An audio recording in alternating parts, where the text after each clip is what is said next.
I'll ask that you please rise for a short prayer and a salute to our flag. Almighty God, grant us the wisdom to make those decisions that are in the best interest of all of our residents. May the Heavenly Father of us all bless those who have given the ultimate sacrifice in service to our nation, and may He watch over and protect our servicemen and women now guarding the gates of freedom. Salute to our flag, please. I pledge allegiance to the flag of the United States of America and to the republic for which it stands, one nation, under God, indivisible, with liberty and justice for all. Thank you all. Jessica, statement of publication, please. Take notice that this regular meeting of the mayor and council being held this 13th day of June 2022 has been advertised and posted in accordance with Open Public Meetings Act, Chapter 231, Public Law 1975. Roll call, please. Councilpersons Conti. Here. June 4. Here. Mar. Here. Novak. Here. Noha. Here. Roberts. Here. At this time, I'll ask for the approval of our prior minutes. Council President Mar, please. Thank you, Mayor. I'd like to make a motion to approve the prior minutes from May 23rd. Second. Roll call, please. Councilpersons Mar. Yes. Conti. Yes. June 4. Here. Novak. Yes. Noha. Yes. Roberts. Yes. And at this time, it is first of all, I'm very excited to look out and see a full council chambers. That's wonderful. We have two presentations today. We're going to begin with our Shade Tree Commission. We do have our chairperson of the Shade Tree Commission, and we have some extremely talented young people here that I'm sorry, as a language arts teacher, super excited that they are the winners and the recipients of a poetry contest. So let's give them all a round of applause. I will ask that the council please come up towards the front while we do our presentations, but I'll let you guys speak first, so that way you can do the introductions, and then we'll come all up to the front. Art? Thank you, Mayor, Council. We're glad we're here. Every year, we try and have a contest to help with the environment, the Shade Tree Commission. The last 2 years, we weren't able to do the pandemic, but this year we were back, and we asked sixth grade students throughout Sayreville, both public and private schools. And we had a great response. We had well over, I believe, 100. Collectively over 130 submissions from our sixth grade. So that's a compliment to the parents, to the students that were interested in that. We worked a whole evening. We had to leave the building because the custodian, we didn't want to charge overtime. But we worked from like 6 o'clock till 10 o'clock that night going through, because all of the ones that were submitted were excellent. It was really, really a tough decision. So we have two categories, and we'll run through each one, and the students will ask you to come up, stand across the front here. Okay? You want me to read the names? Okay. Art, at this time, how about we let the council come up like we normally Sure. do, so that way they don't have to wait that entire time. Absolutely. So council. And if I mispronounce the names, I apologize. I'll apologize now, and you can correct this.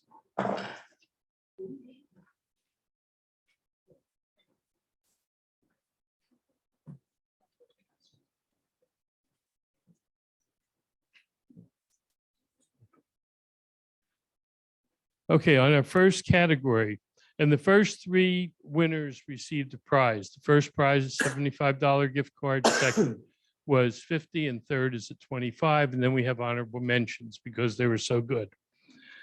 Okay, first person, Anna Barrerio.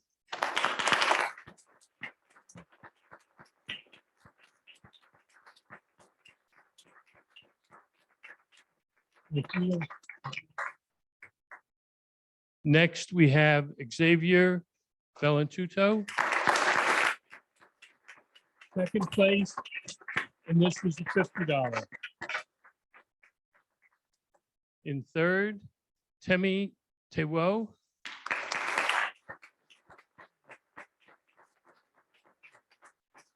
Honorable mention in this category. Vanya Anand.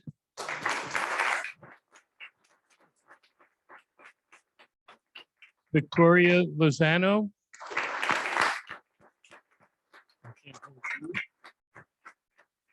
And Avita Dugal.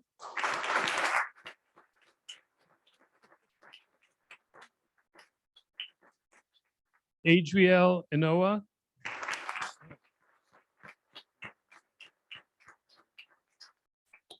Anthony Alberto.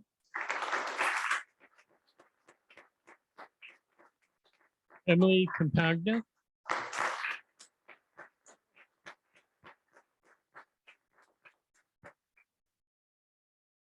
Elaf Ashag.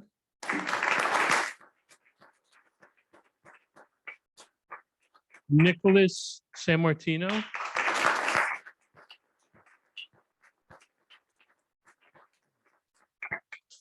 Penelope Abuata.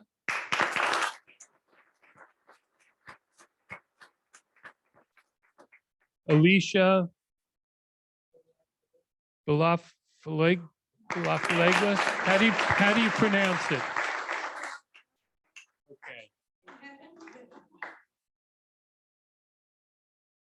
Shan Guman.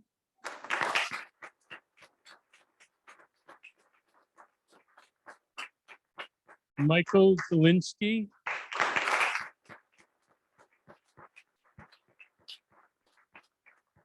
Raina Jane.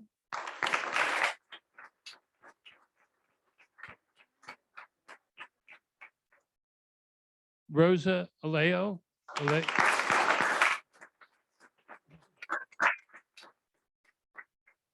In our next category, first place, again, $75, Tyler McLean.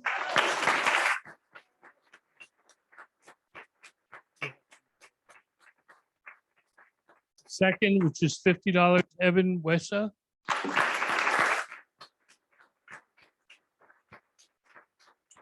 And third, Analia Marino Marrero.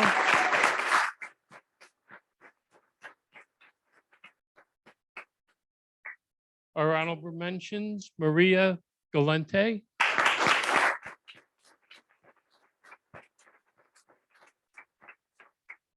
Matthew Santos.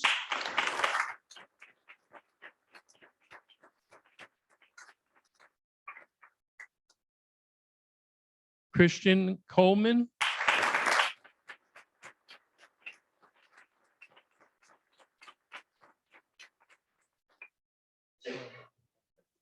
Tiffany Vaticano.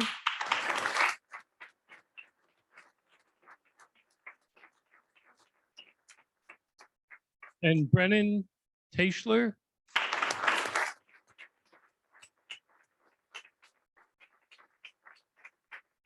When we have students like this, we know our future is in good hands. One, they care about the environment, they like to do things, and they get involved. Mayor, I'll pass this back to you. Thanks, Art. Well, before we start speaking, let's get one more very big round of applause for these outstanding young men and young ladies. Outstanding. And what a testament really to our community. Like Art has said, when you have this many young people involved in a cause, to turn around and actually take the time to write in a time when video games and everything else seems to take precedence, they chose to turn around and set fingers to keyboard or pen to paper to turn around and write a poem. Language art teacher, my heart is really just swelling right now. I know, same with Councilwoman Mar here. We are just beyond ecstatic and proud. I love that the Shade Tree Commission does this every single year because these are the seeds that are planted here in Saraville. our young children. You are the seeds. Thank you. They 21 years. If we continue to just nurture these young people, just imagine how wonderful Sayreville is going to be in the future. It's already heading there. To the young ladies and to the young gentlemen that are here, be proud of yourself. Hold up those awards proudly. And I can't wait to turn around and see what the future has. Wave to the camera. You're on TV and YouTube right now.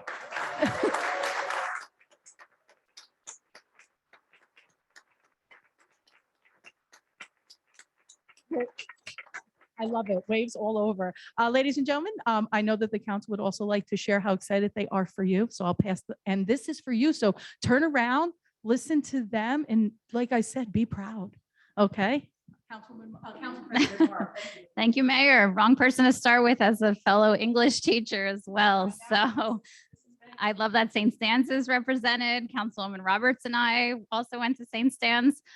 So as an English teacher, I know how hard it is to get kids to write, especially poetry. Some kids love it. Some kids, it's torture. So I love that you guys got involved.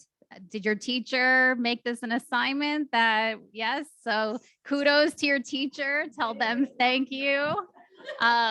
But right, if they didn't push you to do this, then you wouldn't have taken the chance maybe, and you wouldn't have won. So, always do whatever's optional because there's a really good chance that you'll do really well. So maybe you'll be the next Amanda Gorman at the next presidential inauguration. So poetry can take you so many places. You could be a songwriter, right? There's so many possibilities. So excellent job, guys. Keep writing, keep journaling, right? It got so many people through the pandemic. It helps so much with with your mental, emotional support. So just keep on writing every day. Keep that journal by your bedside. Great job, guys.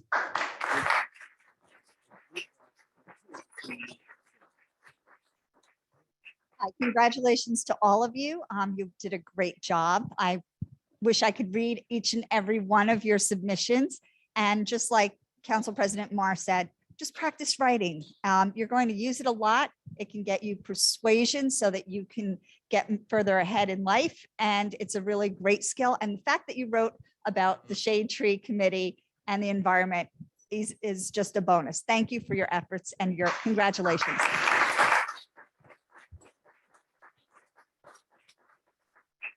I happen to be fortunate enough to read some of them. I kind of peeked at them. I was the conduit between the middle school and art.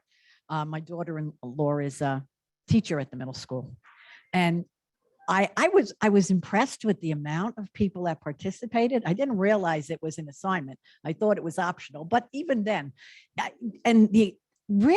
was touched by the writing. I didn't get to read all of yours because, like I said, I was kind of peeking. I was only supposed to be transporting them though, but you really did a great job. Congratulations, guys.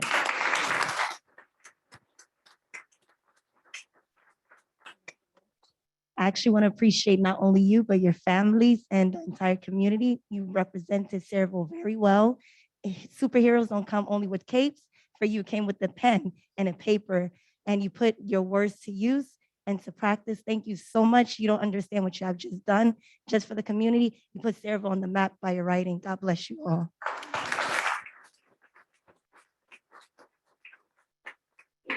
I'll tell you, I'm so proud of all you guys. Fantastic job. For all you to be up here, we're so proud of you. Your folks are proud of you. Your teachers are proud of you. Really nice job. And what you did, poetry is a great way to express yourself. You be as creative as you want, as energetic as you want, as thoughtful as you want. It's a really nice way to do things. And it's really, it pulls out a different side to people, which is really nice. Sometimes you don't even know that's in you. So yeah, even though it started out as an assignment, so give the teachers credit to get everybody going with this. But then look what happens after you get involved. Some people, you just don't know what's inside of you until you put it down on paper or you start to do something, whatever it may be. So congratulations, really proud of all you guys. Nice job.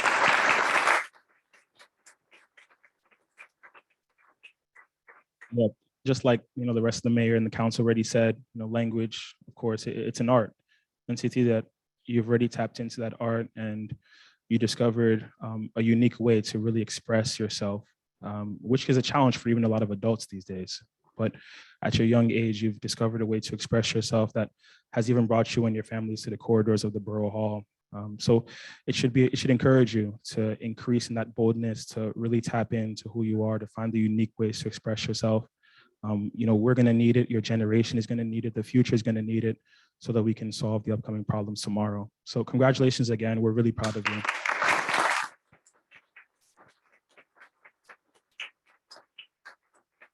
Even more exciting for you guys right now, I think all of you, if you're not done with school already, we've only got 4, 5 more days left. It's okay. You can applaud for that up here. They're all smiling. And look at the way you get to end your school year, standing up before the mayor and council, the entire town, sitting there and saying to yourself, this year was memorable. I wrote and I got an award. That is outstanding. Super proud of you. And this is like Green Day at our council meeting. So usually everybody gets up and runs, but I wanted to invite you all to stick around just a few more minutes because we have an additional really impressive young people that are going to come up and speak about the Boy Scout Eagle Scout project that one of our high schoolers has done in conjunction with their Boy Scout troop for the community garden, which fits right in place with what you wrote about. So this is your next level if you so choose to take that challenge on. Got it, ladies and gentlemen? So I invite you guys all to stay up. I'm going to turn this back over to Art for a few seconds. There you go, Art. Mayor, thank you. And could my Shade Tree Commission please stand up? They're here. Okay.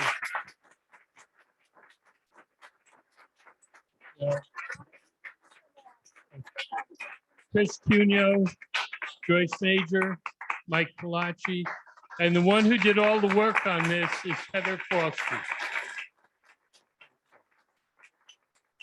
And thank you for the staff. If we didn't have a staff at all the schools that cooperated with us when we do this, this wouldn't be possible. So next year we'll have another contest. We're not sure what grade level yet, but we do it. We try and do it every year. And it's just something that gives back to the community and gives back to the students. Mayor, Council, thank you very much. Thanks, Art. Yes. Thank you. I just want to give a tremendous thank you to the teachers. While reading the poems, we saw a ridiculous amount of onomatopoeia used. Everyone know what that is, right?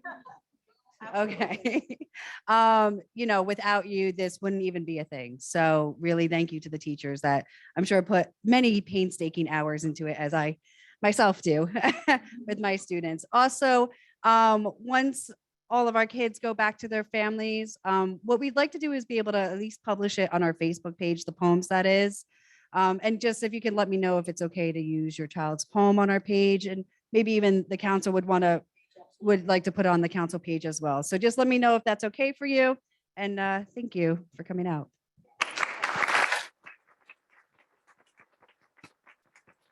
One final bow as you make your way back over to your parents.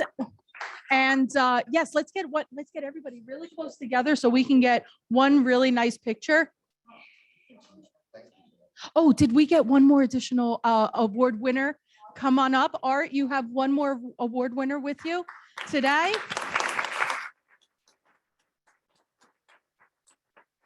Perfect timing. Okay, so let's see if we can get, is this possible to get a nice picture as wide frame as we, if you guys are comfortable, move a little closer together. So that way we can try and get all of your brilliant faces, amazing writing all together. Councils also. And our Shade Tree Commission, yes? Excellent. Nice big smiles. Okay. Oh, we got parents. Got a lot of parents in there. Yeah. I'm staying here until every camera's down. I think we're good. All right, ladies and gentlemen, one more. Thank you. You're free to go now. Have a great summer, boys and girls. Now we can retreat back. We do have one more presentation today. I'll just stay up for a few seconds. Nicole, are we ready? You let me know when. You can see, I'm just gonna bring Gavin up and I'm gonna have a seat too. He's gonna do the presentation, so. If you are going to choose to leave, which is fine, that's fine, but we do have a couple of extraordinary young men here with us today, as I was stating earlier. Our community garden. Go ahead, I'll let you guys go. Go ahead, you can sneak out. You can use 310 if you want for a bit. I am extremely excited to be able to present not just all of the hard work that Michelle worked on in trying to get our community garden off and the entire council, but more importantly, the young people behind the scenes. And that's where I have the honor of bringing up Gavin, who is actually working on his Eagle Scout project in conjunction with the rest of his troop.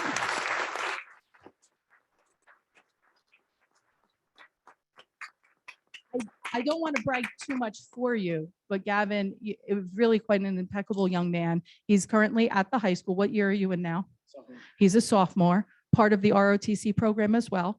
And this project is his Eagle Scout project. And he has a lot of people that have helped the whole community coming out. He's put together a presentation for you so that you can see exactly what kind of work goes into the community garden, how hard it is, and what a community effort it truly is. You have some extra special people with you too, and I know you want to introduce them as well. So Gavin, I'm going to give you the mic, and you are now in charge of the rest of this council meeting. No pressure. So I want to start off by thanking my troop, if they could come up now, and my family just that helped me as a whole.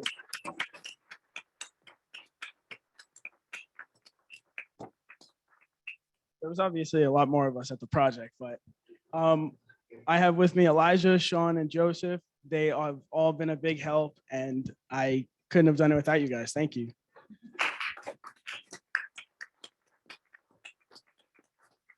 So this was the beginning of my Eagle Scout project. We had started the day before so we could get a head start.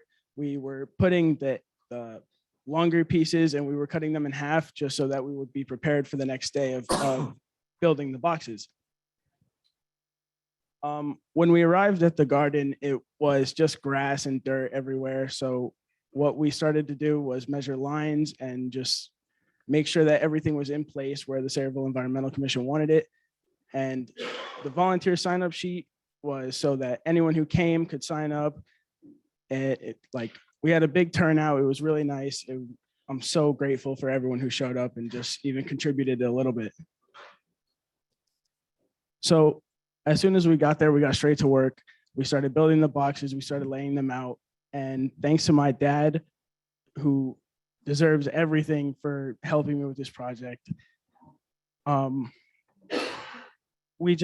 It's a lot of repetition. There's a lot of pictures, but building the boxes, all my uncles and just family, troop, they were all a great help. We started building the boxes. And once the boxes were built, we would carry them to their designated place. We would lay them down and then we would continue from there. Once the first row was done, we started the second row, we made another line, and then we kept laying boxes down and having people carry them. They started making the boxes a little fast for us, so we just stood them up while they were making them, so that once they were done making them, we had them all stood up so that they could help us put them into place.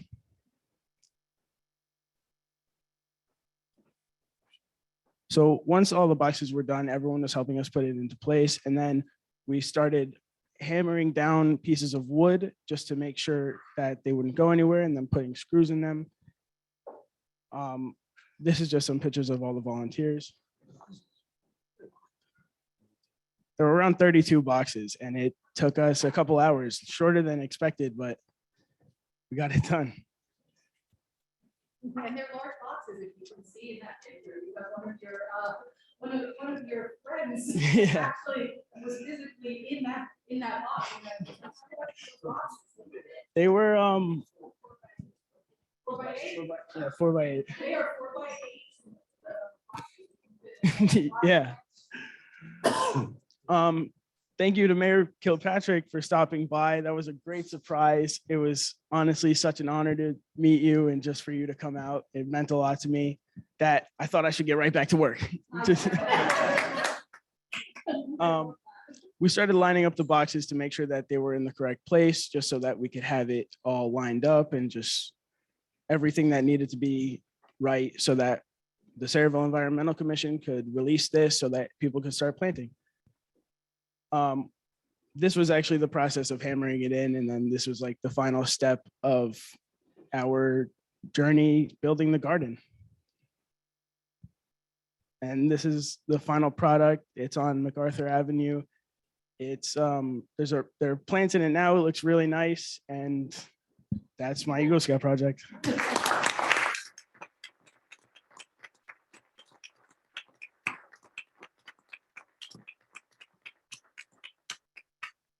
On behalf of the entire council and myself, I know especially Councilwoman Mar, because this was part of her being too, and you really made it come together for us. It really does take a village in order to get these types of projects off the ground. And to turn around and have your troop 96, which is the same year I graduated from high school, so super proud of you that you were able to turn around and realize that we had this need, and we also had a desire from community members. Those boxes are filled. If you haven't had a chance to drive by, for our first effort at doing a community garden, we are beyond appreciative of that help. I don't know how we would have gotten those boxes together, but in the ground, we can use that. Your efforts also made it cheaper for us. So the work that you put in there saved our public works employees that are already spread out. And you're just true an inspiration and I think model to a lot of our students. Gavin and I talk a lot because I think this is the type of project that we should expand into our schools. You know, all too often our students, our young people are getting involved in the wrong thing. And you guys are here to say, you know what? No, community is what it's about. So instead of picking up that can to spray paint or vandalize, why don't we pick up a rake or pick up a shovel and turn around and help us put something that's meaningful and that's going to grow in our town. This is the inspiration. We're going to spread that to the high school and hopefully get the middle school to jump on and help create a garden within our school communities as well, and let these young men be the voices, because it's a lot cooler when your peers are telling you this is fun than us old people. So, you guys.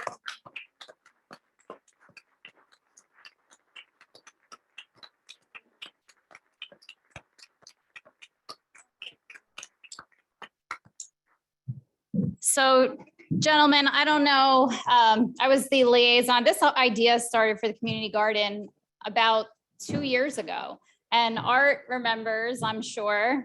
The one thing I've learned about working in government is it takes a really long time to get anything done. And I could not be more proud and in awe that this actually happened, and not just happened, but flourished. I had no idea that you were going to be there that day to install the boxes. And when I drove by, I literally stepped on my brakes and had to turn around. And I also stopped by as well because I couldn't believe how quickly it was all coming together. So thanks to you. So we sat around for 2 years talking about ideas and logistics and planning, and with the help of Phil, the DPW director, who I know was there with you that day. He was amazing to keep in contact with and just organize the efforts. And we sold out. We sold out all the boxes. I think there's 45. And it's so nice to drive by in a desolate area that used to be, you know, people's homes and neighborhood. And for after Sandy to see it, you know, become what it is. It's so nice to see life back there, to see the chairs and the umbrellas and, you know, our neighbors again, socializing and being happy in that spot. It really, you know, is well worth all the 2 years of struggle and roadblocks. And thank you, Mr. Frankel, for, you know, entertaining all of our requests and picking a spot that was near a water spout. And you know, there's so many roadblocks that we finally overcame. And I know that Anton and Walter and Heather and Ernie and Shirley and the rest of the Environmental Commission are thrilled that you stepped up and helped us out. And, you know, your job is not over. We are going to use you and your group on many more projects because we know how awesome you did with the first one. And right, that's right. All the adults know when you're good at your job, right? You get many more responsibilities after that. So thank you so much from the Environmental Commission, myself. Thank you. Thank you to our troop leaders.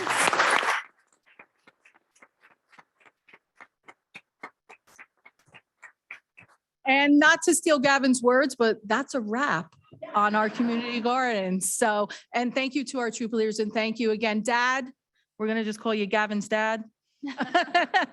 Because he was there sawing and working that all day long. So I know he doesn't want to stand up, but he's gonna have to at least wave because you did a great job. Nice job. All right. I wish I could tell you that the rest of the meeting is equally as exciting as the beginning. I will definitely say that it's informational.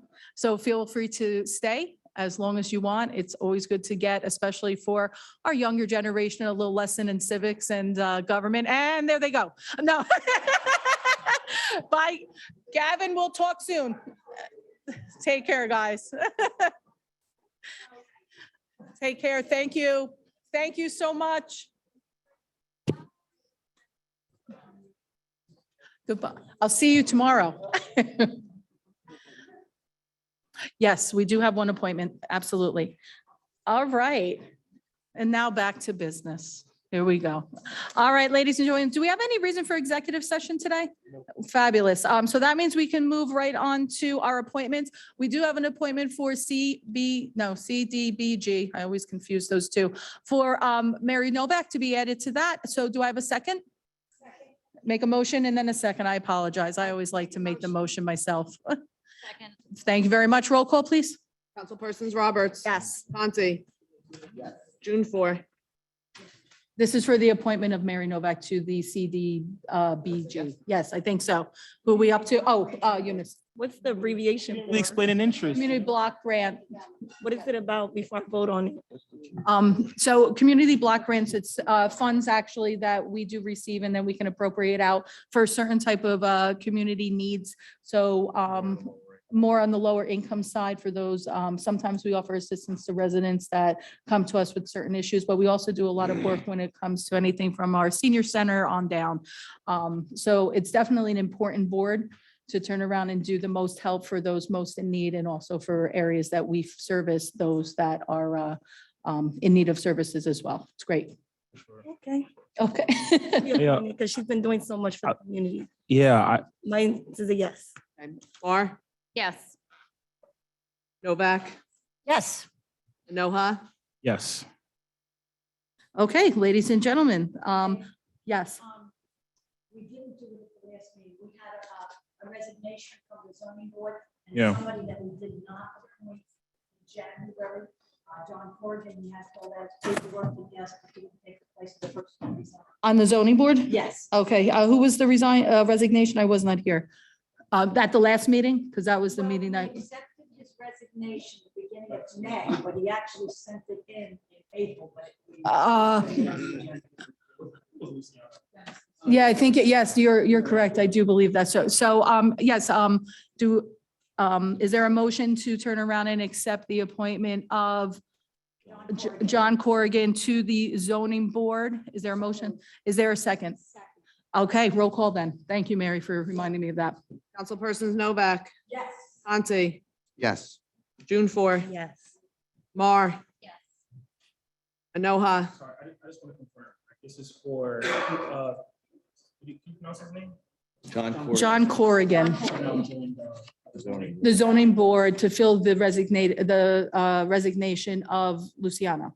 He had already applied a while ago, you saying? Yes, he applied at the beginning of the year, but we did not appoint him because we were out. Right, and you have that application still on file then? Yes. Yes. Roberts, Yes. Okay, that takes care of that then as far as appointments. We're now going to move on to new business. We have our supplemental debt statement. Yes, I'd just like to report that I received a supplemental debt statement from the CFO Denise Biancamano as of June 13, 2022. Motion to receive and file. Is there a motion? Is there a second?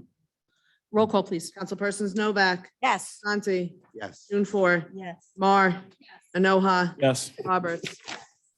Okay, introduction of the ordinances, please. Ordinance number 16-22, an ordinance amending and supplementing chapter 16, water and sewer, section 16.1 of the revised general ordinances of the Borough of Saraville. At this time, I'll turn this over to our introduction. So we have to, Councilwoman Roberts, please. I move the ordinance be approved on first reading, advertised according to law, and a public hearing to be held on June 27th. Is there a second? Second. Roll call, please. Councilpersons Roberts, Yes. Santi, Yes. June 4, Yes. Mar, Novak, Yes. Enoha. Yes. Introduction of ordinance number 17-22, an ordinance by the mayor and council amending the Borough of Saraville Code of Ordinances to repeal chapter 23, to adopt a new chapter 23, to adopt flood hazard maps, to designate a floodplain administrator, and providing for severability and an effective date. Okay, at this time, I'll turn it over to Planning and Zoning. Councilman Enoha, please. Thank you, Mayor. I move the ordinance number 1722 to be approved on the first reading, advertised according to law, and a public hearing to be held on June 27th, 2022. Is there a second? Second. Roll call, please. Councilpersons Enoha, Yes. Conti, Yes. June 4, Yes. Mar, Novak, Yes. Roberts. Yes. Introduction of bond ordinance number 18-22, bond ordinance providing for various road improvements for the Borough of Saraville, New Jersey, appropriating $3,600,000 therefore, and authorizing the issuance of $3,420,000 bonds or notes of the borough for financing part of such appropriation. Councilwoman Novak, please. Move the ordinance be approved on first reading, advertised according to law for a public hearing to be held on September 27th. Second. June. June. June, right? June, Okay. June. Is there a second? Okay, roll call, please. Councilpersons Novak, Yes. Conti, Yes. June 4, Yes. Mar, Enoha, Yes. Roberts. Yes. Introduction of bond ordinance number 19-22, bond ordinance providing for the acquisition of vehicles and equipment in, by, and for the Borough of Saraville, New Jersey, appropriating $3,070,000 therefore, and authorizing the issuance of $2,916,500 bonds or notes of the borough for financing part of such appropriation. I will turn that over to Councilwoman Novak again. Move the ordinance be approved on first reading, advertised according to law for a public hearing to be held on June 27th. Second. Roll call, please. Councilpersons Novak, Yes. Conti, Yes. June 4, Yes. Mar, Enoha, Yes. Roberts. Okay, ladies and gentlemen, at this time, I'm going to open to the public for any and all comments relating to our consent agenda resolutions. This is for consent agenda resolutions only. It is not for public comment yet on any and all items. So if you do have a comment or wish to speak, please raise your hand if you are online, or please step forward to the microphone. I see Jim Robinson online. So Jim, you're in the public portion. Please state your name and address for the record. Thank you, Mayor. Jim Robinson, 11 Burrell Square in Parlin. I have a question about 2022-133. A resolution concerning some state legislation. Okay, yes, go ahead. That is the resolution opposing A 1294/S2103. Yeah, that's it. That's the And zoning one, yes. I'm curious as to, of all the legislation that the town could comment on, what's the genesis of this? Why are you taking a position on this? May I? Councilwoman Roberts, I believe that was the comments that you had made at the last meeting. Yes, Jim, I took action on that. There was a notice from the New Jersey League of Municipalities with their position opposing this, which I agree with. The Senate bill particularly that I saw was going to go around planning boards in certain circumstances, allowing developers to take commercial properties and make them mixed use at their discretion, therefore taking discretion away from our planning and zoning, which I would disagree with because Saraville knows Saraville best, and it should go through us before any kind of development like that tries to circumvent our zoning and our master plan. So therefore, I felt it was important to stand up against allowing something like that to happen. Okay, I appreciate that comment. Are there any properties in Saraville to which that would apply? There will likely be some. For example, there's one property on our agenda session agenda. The property located next to, I believe, Bellows, which is currently a single commercial that is asking for a review to add apartments to. Something like that, I think we should have a say on whether that's going to fit that community and that neighborhood or not. I don't know if that would specifically be part of it. The Senate bill did not go into that much detail. However, under any circumstance, I think that our zoning and planning should have some input. And I believe that was trying to put the toe in the water to circumvent our own hometown zoning and planning. Okay, I appreciate that. I don't think it would apply to that because I think there were bulk standards in there and it wouldn't totally circumvent. It would require, for a 2-year period, it's a sunset legislation, it would require these places to come before the planning board. But I know a little bit about the history of this, and that's why that's why I want to comment. I don't think it would apply to any place in Saraville. No, it wouldn't apply to any place. However, it wasn't specific enough and a list would not be given and it would not go to the planning board. So I think we need the visibility and I do not wish to relinquish that to the state.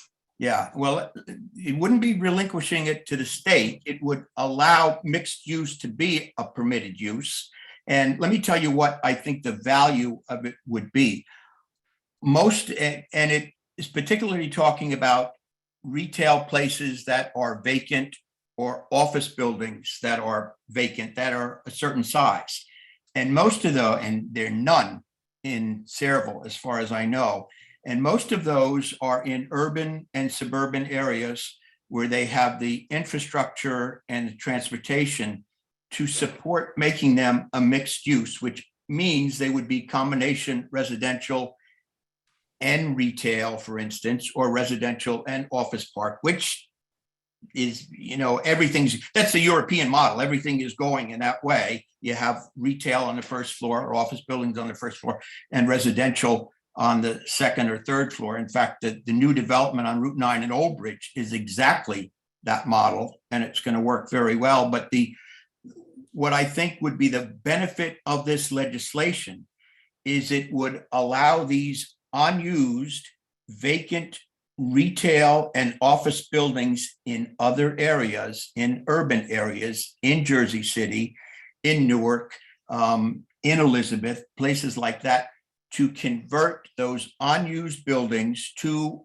affordable housing, which would lessen the burden, relieve some of the pressure that other towns are facing. So that's why, that's what I thought the benefit of that was. And I actually thought it would benefit Saraville. And the closest thing that we have to this, I guess, would be like something like the old Greenfields.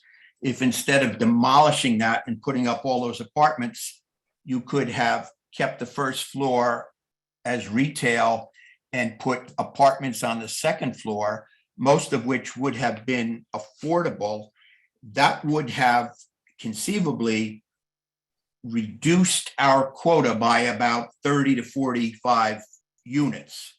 So I think it would have been a benefit to the town. But okay, I just wanted to ask about that. I appreciate your position. And just to let you know, Jim, I don't disagree with what you said. I am very weary about relinquishing our ability to do planning and to come through our boards, which is where I stand. Okay, thank you very much. Thank you for that, Jim. I appreciate your comments. Anybody from the public wish to speak on any and all resolutions or agenda items can come to the microphone. Yes. Hi, Alexandria Harris, 47 East Cup Street. I just wanted to support what the community member Jim was saying about affordable housing. There's not a lot of affordable, like truly affordable housing, particularly for very low income people in Saraville. There's hardly any units in Lemaire and Camelot. It's generally just like, I want to say sectioned off or even like gentrified, where it's all in Gillette Manor for the elderly. I think also Lakeview. So also, I'm not particularly sure that we count as an urban municipality. I don't think we have that density to be in the same category as Jersey City. So yeah, any mixed use as well. So just want to advocate for affordable housing in regards to this resolution. So if I may, the resolution doesn't go against any affordable housing. We're not saying that we would not entertain these kinds of developments. Mhm. What I'm saying is our planning board would need to review it and make sure it works for our town. It may work for Jersey City, and New Jersey is a very diverse state with different needs in different areas. Just because a resolution in our town is saying we don't want it in our town, doesn't mean that Jersey City can't do that if that's what they want. It also doesn't mean that there's any property that we're going to say we're not going to do it for. We just want the ability to make the decision for our own town. Mhm. We may very well do exactly what you're talking about, but this way, we're going to do it in a planned and controlled way, and our planners will know about it. Right. Our zoning will know about it. Yeah, so instead of the state deciding, the municipality would. Were there any updates on like how far this resolution has gone through the state? I know in the May 23rd meeting, you guys mentioned that, what was it?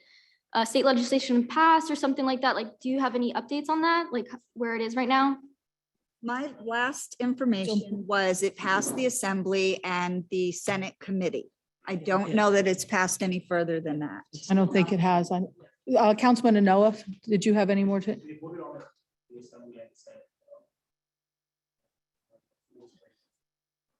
Okay.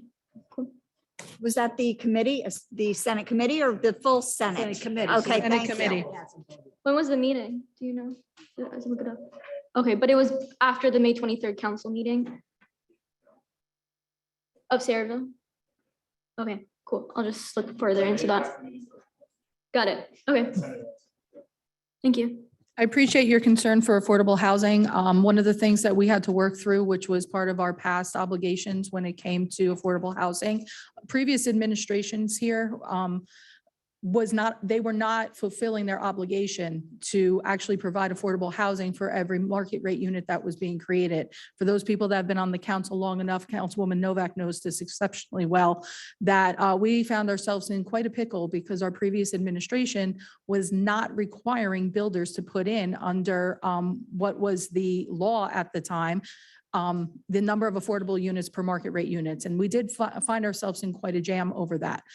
It required us to hire a very excellent professional that actually wrote part of the affordable housing law to come in, work with our planners, work with our engineers, work with developers in order to make sure that we were able to provide the number of affordable units needed, but also not overwhelm the density within our town. We were able to reach a very favorable settlement in order to fit the required number of affordable units that the state had proposed we had not been fulfilling, but also not overwhelm too much the number of units that were needed. We actually reduced the number of market rate units, if my recollection serves me, by over, how many? Was it 30 or 60%? I don't remember now. It was a lot. Jim knows. I see him on there. Jim, how many units was it? My memory is fading a little bit. I'll let you jump in just with that number. It reduced it by 30%. I thought, yeah, it was like 29 point something, 30% of market rate in order to make way for the affordable units that were needed. I'm happy to say that other municipalities, other mayors have reached out to me once that settlement was reached, and it took us almost 2 years to negotiate that appropriately. Wanted to know how we were able to not only reduce our number of market rate, provide the affordable units that our community required, but we also gained open space. So that piece of property that's across from ShopRite behind Kennedy Park was potentially a site for redevelopment of housing, and it's now open space. So we really did quite a remarkable thing. We also will now have 88 units at our 100% affordable, also with veteran preference, which is now currently being built behind the senior center. So I really appreciate that somebody, especially young like yourself, understands the difference between affordable housing and the need for it versus what a lot of other people think of as Section 8 housing. That's not what this is. Affordable housing serves actually, first-year teachers, single-family households, single-parent households, people starting out in their careers that are on the lower end of pay scales. So this was a win for us. But I will say that our next round of affordable housing mandates will be coming through, and we are going to have to look at that yet again. I appreciate Councilwoman Roberts' look at this particular Senate bill. Part of me having lived through that, and one of the reasons why the developers were able to do what they were doing or attempting to do in our community was that they were being given builder's remedy, which meant things that were previously zoned that could not be residential were now being flipped from being a site for business or corporations to be allowed to be turned into zoning because we didn't have the number of affordable housing. That turns my stomach. It was something extremely frustrating. Luckily, we had brought in a new planner and a lot of other people to help us fix that and prevent it from happening. So I understand Councilwoman Roberts' concern, but knowing that the next round of affordable housing is coming up, and I think Jim is probably alluding to some of that, the mixed use option could actually benefit us to a certain degree. And I think that's the reason why you were coming up here to speak as well. I look at Main Street and let's face it, Jay, Main Street would be considered a mixed use type of zoning where you have business below and then housing above. And a lot of towns were built on that mixed use zoning. That's the way Red Bank and a lot of other thriving communities with main streets, that's what they have. Other than, I think, this area, we really don't have many mixed use areas that are actually being used as mixed use. They might be zoned as such, but we're not actually using them in that manner. Is that correct? So I understand Councilwoman Roberts' concern in wanting to oppose that, but I try to think further down the line and what we'll be faced with. I do think it's important that we control our own destiny, but what's even more important is making sure that the people that are on these boards are doing what we said needed to be done. And no development should be allowed to skirt the laws in reference to the affordable housing to put us in the problems that we were in just a handful of years back. So that's a very long answer to a very simple question that you probably had, but I had to get that out. Right. What was it? The Housing Authority for Sayreville is meeting tomorrow at 5 p.m. Is that correct? I believe so. Is that what's on our agenda, the Housing Authority? Let me take a look at the front of my agenda. Tomorrow at 5, you are correct. Great. So I just about mixed use, as Sayreville knows Sayreville best, urban planners and designers know urban planning best, even though we're not an urban setting, but mixed use does promote community engagement, more public transit, better business, more concentrated business because of pedestrian walking. So Main Street here could be thriving if there was, more mixed use overall in Sayreville as well. And that could help promote busing and bike lanes as well. But as far as I could find though, tell me if this is irrelevant to this resolution, but I think it is. But a studio in Sayreville is about $1,200. But the minimum wage in New Jersey is $13. I was earning about $12.75 a couple years ago. So I was earning about $1,600 a month. And so that would put me about minus a $400 after rent for groceries and utilities and maybe renting a movie for $5 on Amazon Prime. So a studio though is in Sayreville is still unaffordable, even though that's the fair market rate. So that's why the affordable standards that are put into tiers the way that they are is exactly why you had the Mount Laurel decision. And I agree with you. Sayreville is not necessarily the most affordable place to live. And I think that as we start to bring in those affordable units, as we were discussing, it's going to open up that opportunity. But I still think there's work that needs to be done. But we do have to work within the confines of what the legislation is when it comes to the tiers of affordable housing. Those numbers are set by the state. Is that correct, Mike? Yes, so we'll be working within the parameters of what the state sets as far as affordable when it comes to all of the affordable units. But it's still very difficult. And I think that the economy right now also with everything from inflation to stagflation, you name it, is going to make things even more difficult, especially for our younger generation of people coming into the workforce like yourself. So I hear you, I support you, and it's one of the reasons why I want our community run correctly and that our affordable housing mandates are met as appropriate. And that's why I hope that the planning board and the individuals I've appointed will make sure that that happens. Great. All right. Thank you. Okay, I do see a couple of hands that are once again up online here. I have somebody that's calling in from, it looks like Divest, New Jersey. Can you please state your name and address for the record, please? Yes, I thank you. My name is Tina Weisshaus. I'm the chairperson of Sustainable Highland Park, so I would be your guest here, and I thank you for allowing me to speak. I came to speak about the Woodbridge resolution opposing the second CPV. I'm sorry, unfortunately, that's not part of our consent agenda resolutions at this time, so you wouldn't be able to speak on that at this moment. You'd have to wait for the public portion on any Is and all that- items. So that's the second public comment? Yes, exactly. So I'll just ask you to hold your comments until that time. Sure. No Okay. problem. Thank you. Thank you.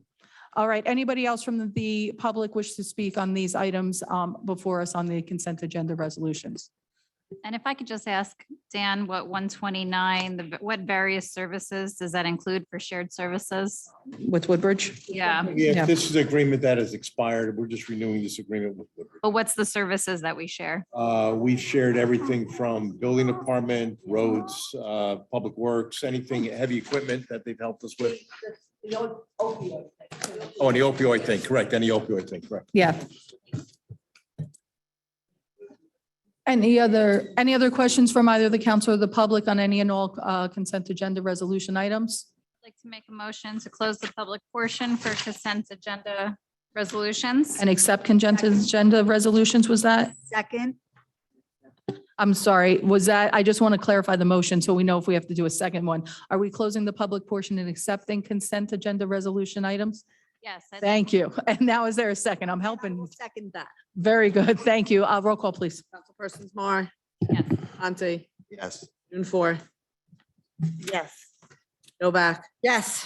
Noha, Yes. Roberts. Yes. Okay, ladies and gentlemen, I'm helping you out there, Jess. I heard it. I knew we didn't want it to do another one. At this time, I'll move over to resolutions to be read in full. Yes, you're going first? I got it. Rock, paper, scissor.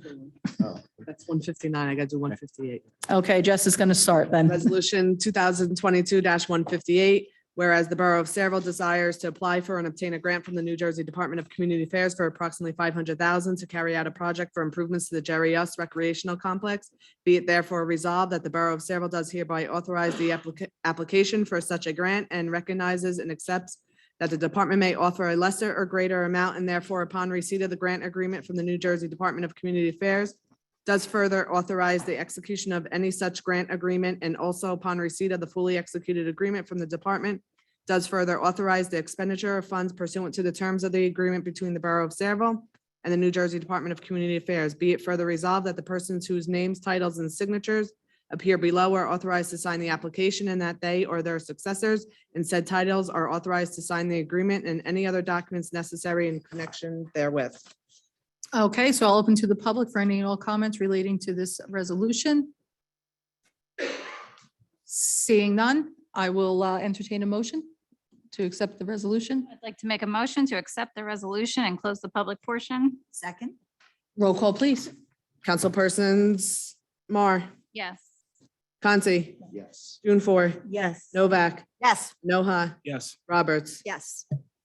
Now my turn. Your turn. This resolution is 2022-159. It's a resolution of the Borough of Saraville and the County of Middlesex, State of New Jersey, authorizing the Borough Administrator to execute the service agreement between CBIS, INR, and the Borough of Saraville. The Borough of Saraville allows its employees to take advantage of the accrual tax benefits to eligible employees through participation in a deferred compensation plan as established pursuant to section 457 of the Federal Internal Revenue Code, whereas there is no cost to local government unit to adopt and implement a deferred compensation plan, whereas the implementation of a deferred compensation plan will service the interests of the local government unit by enabling to provide enhanced retirement security to its eligible employees, whereas there has been no collusion or evidence or appearance of collusion between any local official and a representative of the contractor in connection or in selection of a contractor for the administration of the service agreement between pursuant to NJSAC 5:37-5.7. And whereas the Borough of Centerville is adopting a deferred compensation plan substantially similar to the one on which a favorable private letter ruling has been previously obtained from the Federal Internal Revenue Service, except for provisions added by reasons of the Small Business Job Protection Act of 1996 and the Economic Growth and Tax Relief Reconciliation Act of 2001. All such provisions are stated in the plan in terms substantially similar to the text of those provisions in the Internal Revenue Code, section 457. The use of the ruling is for guidance only and acknowledges that for the Internal Revenue Service's purposes, the ruling of another employer is not to be considered precedent. Whereas a request for the proposal for deferred compensation plan and service agreement was prepared and sent to CBIZ, INR, Empower, and Voya, all vendors approved by the Department of Community Affairs at the state of New Jersey. Nationwide, Equitable and Voya are currently providing 457 services to the Borough of Sayreville. Whereas proposals were received from CBIZ, INR, Empower, and Voya, and after reviewing all proposals, it's been determined that the CBIZ INR provided the most value for the employees of the Borough of Sayreville, whereas the Borough of Sayreville hereby adopts a deferred compensation plan provided by CBIZ INR, plan documents identifier, service agreements identifier, and therefore be it resolved by the Borough of Sayreville is authorized to execute the service agreement with CBIZ INR plan document identifier, service agreement identifier, and submit all necessary documents to the Director of the Division of Local Government within the State Department of Community Affairs for approval. It is therefore resolved that this Chief Financial Officer is designated as a local plan administrator for the administration of the plan. Okay, ladies and gentlemen, I'll open to the public for any and all comments regarding that lovely resolution that was read in full by Mr. Dupont. Thank you. If anybody has any statements, please raise your hand online or come forward. Seeing none, see, you did it so well. Seeing none, I will entertain a motion to close the public portion and accept the resolution as read in full. I'd like to close the public portion and accept the resolution as read in full. Second, Roll call, please. Councilpersons Mar, Yes. Conti, Yes. June Yes. Novak, yes. Noha, Yes. Roberts. Yes. Okay, ladies and gentlemen, I'll turn over now to the Borough Attorney. Do we have any report? No, only a report that is very, as you age, you still get a little nervous when a teacher is grading you. So I appreciate that. I'm glad that I passed. You did excellent. My rubric is full and I would definitely pass you with an A, no doubt. Ladies and gentlemen, at this time, I'll now open for the public for any and all comments. Please step forward if you wish to speak. And I will start with the lovely gentleman up here that I think we all know very well. Go ahead, Chief. Vincent Moranowitz, 15 Patton Drive, Second Assistant Chief, Sayreville Fire. I have a question. I had dropped off the price quote for the new truck one to make sure it got in for the meeting to go out for bond, and it's not on there. I would like to know why. Okay, I will turn that over to, who wants to take it? Mary, go ahead. You are getting the fire truck, but we are awaiting the second round of the CARES money. We were informed that we could use the CARES money to purchase this. So, but if for any reason we don't get that money, we will be bonding for the end of the summer. So I don't know if you saw the quote or not, but we originally had a quote. Well, last year was 1.6 million. Now it was up to 1.8. I just got a new quote now. It was for 1.863 million. And August 2nd, that expires. It'll go up to at least 1.928 million, if not closer to 2. So I'm kind of getting a little worried that we're not going to get our truck, as nothing was said to me or my other chiefs. We're getting the truck. Okay. I promise you we get the truck. Now is the whole, You know how long we were waiting. to answer. What the heck we could spend this money on. And we, at, what was it, in the end of April, we were told that you know, that we could use it for things like this. So. I Now, mean, are you definitely getting a second round or is that kind of like, I don't know. I received an email today stating that to go on and do the procedure for the second tranche of money. I believe it opens up for Sayreville on June 20th. Okay, So that's a good sign. okay. All right, thank you very much. Believe me, right from the get-go, I said, we don't get that money, we just don't get it. Well, I was kind of shocked when I saw the agenda and it wasn't on there. I was like, I want to find out what's going on. All right, We should have communicated that. all right, thank you. Thank you very much, Chief. Okay, yes. Hi, Alexandria Harris, 47 East Cup Street. I have a few things that I'd like to bring attention to the citizens of Sayreville and the council. One was, I was wondering who controls the website for the commissions? This was a question I've been asking my fellow commissioners. I'm on the Environmental Commission, but nobody has an answer. So I'm just would like to ask this question. If anyone has information. Who does this? Julie controls for the commissions also? For the website? Or is that Tom? Okay, so there you go. It's our I didn't hear that communication- response. It's the communications, what is she called? Communications officer? Communications officer. As long as you communicate with her, what it is that you're looking to have posted with, on that site. Sure. She then has to turn around, create whatever it is, and then she has to get approvals before she can post it on the site. What's her first and last name?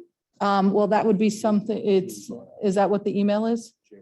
Velez, jvelez@sayreville.com, jvelez@sayreville.com. J-A-Y, the letter Just the letter J and Okay, VELOZ, O-Z, okay, at Sayreville. I believe, right? Am I right? I thought she did. I will. I don't know. This is whatever is run through the, borough, right? At sayreville.com.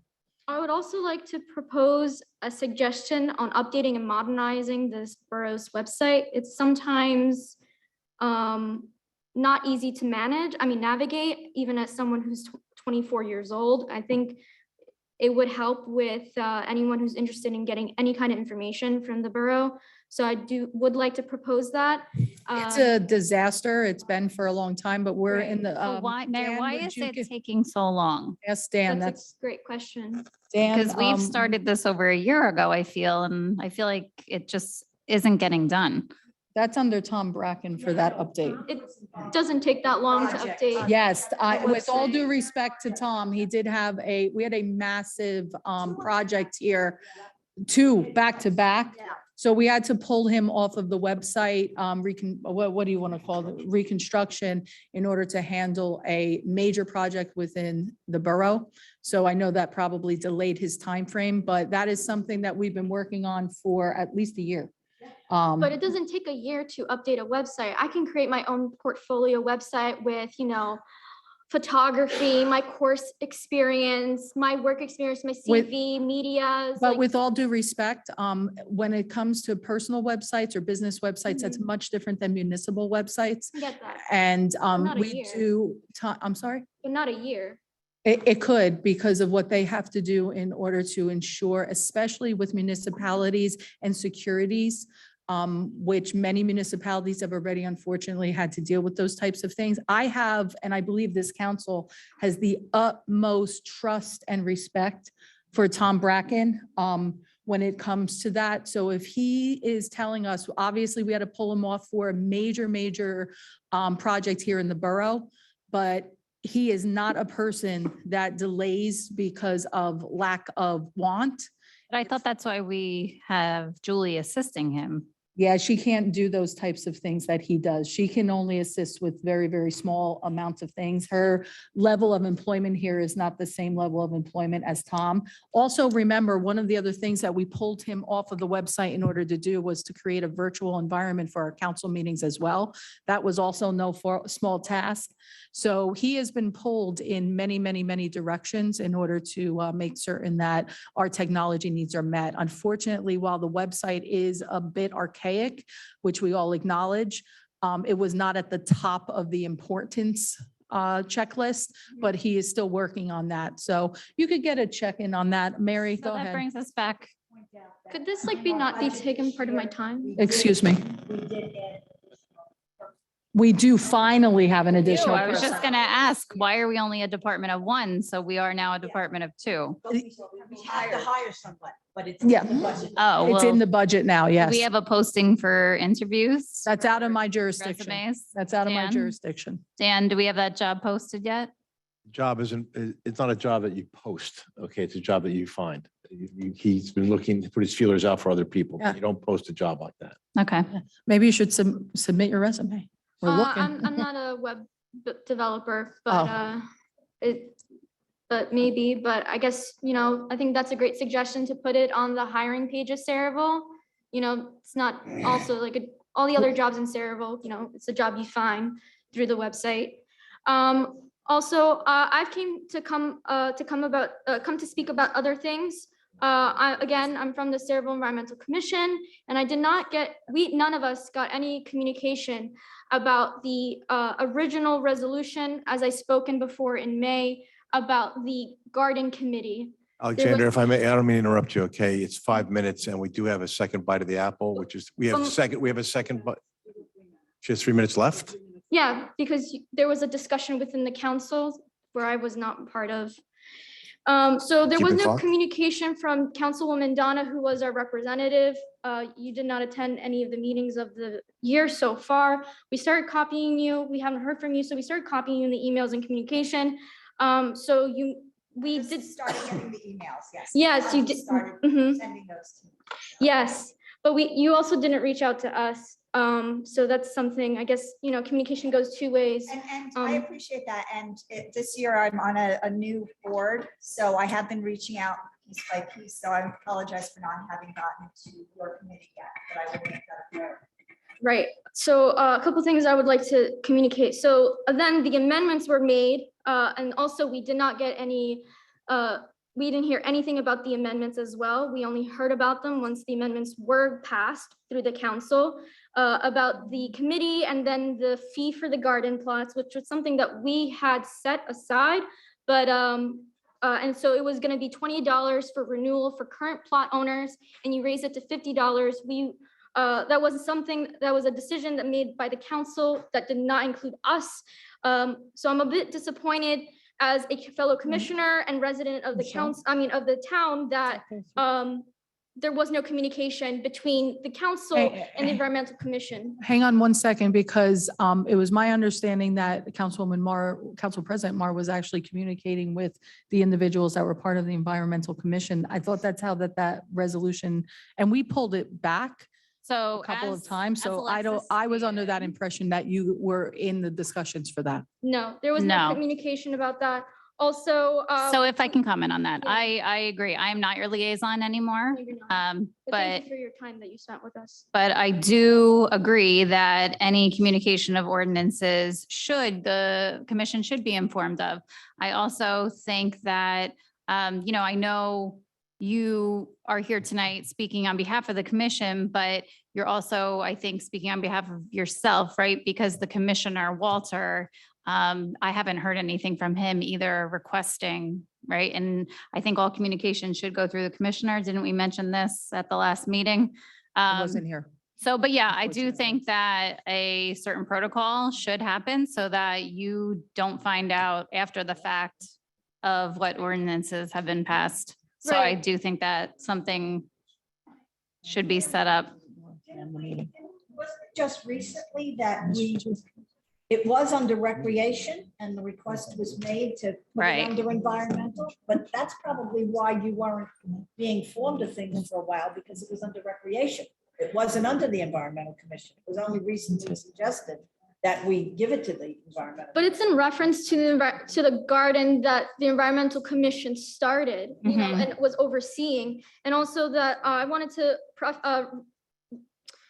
refer to the last meeting on May 23rd, where the recommendation in opposition of the Woodbridge Power Plant came up, and we were not informed that this would be on the agenda. So we spent many meetings talking and learning about this issue in depth. And again, I am once again disappointed that the Environmental Commission was not notified about the recommendation being on the council agenda.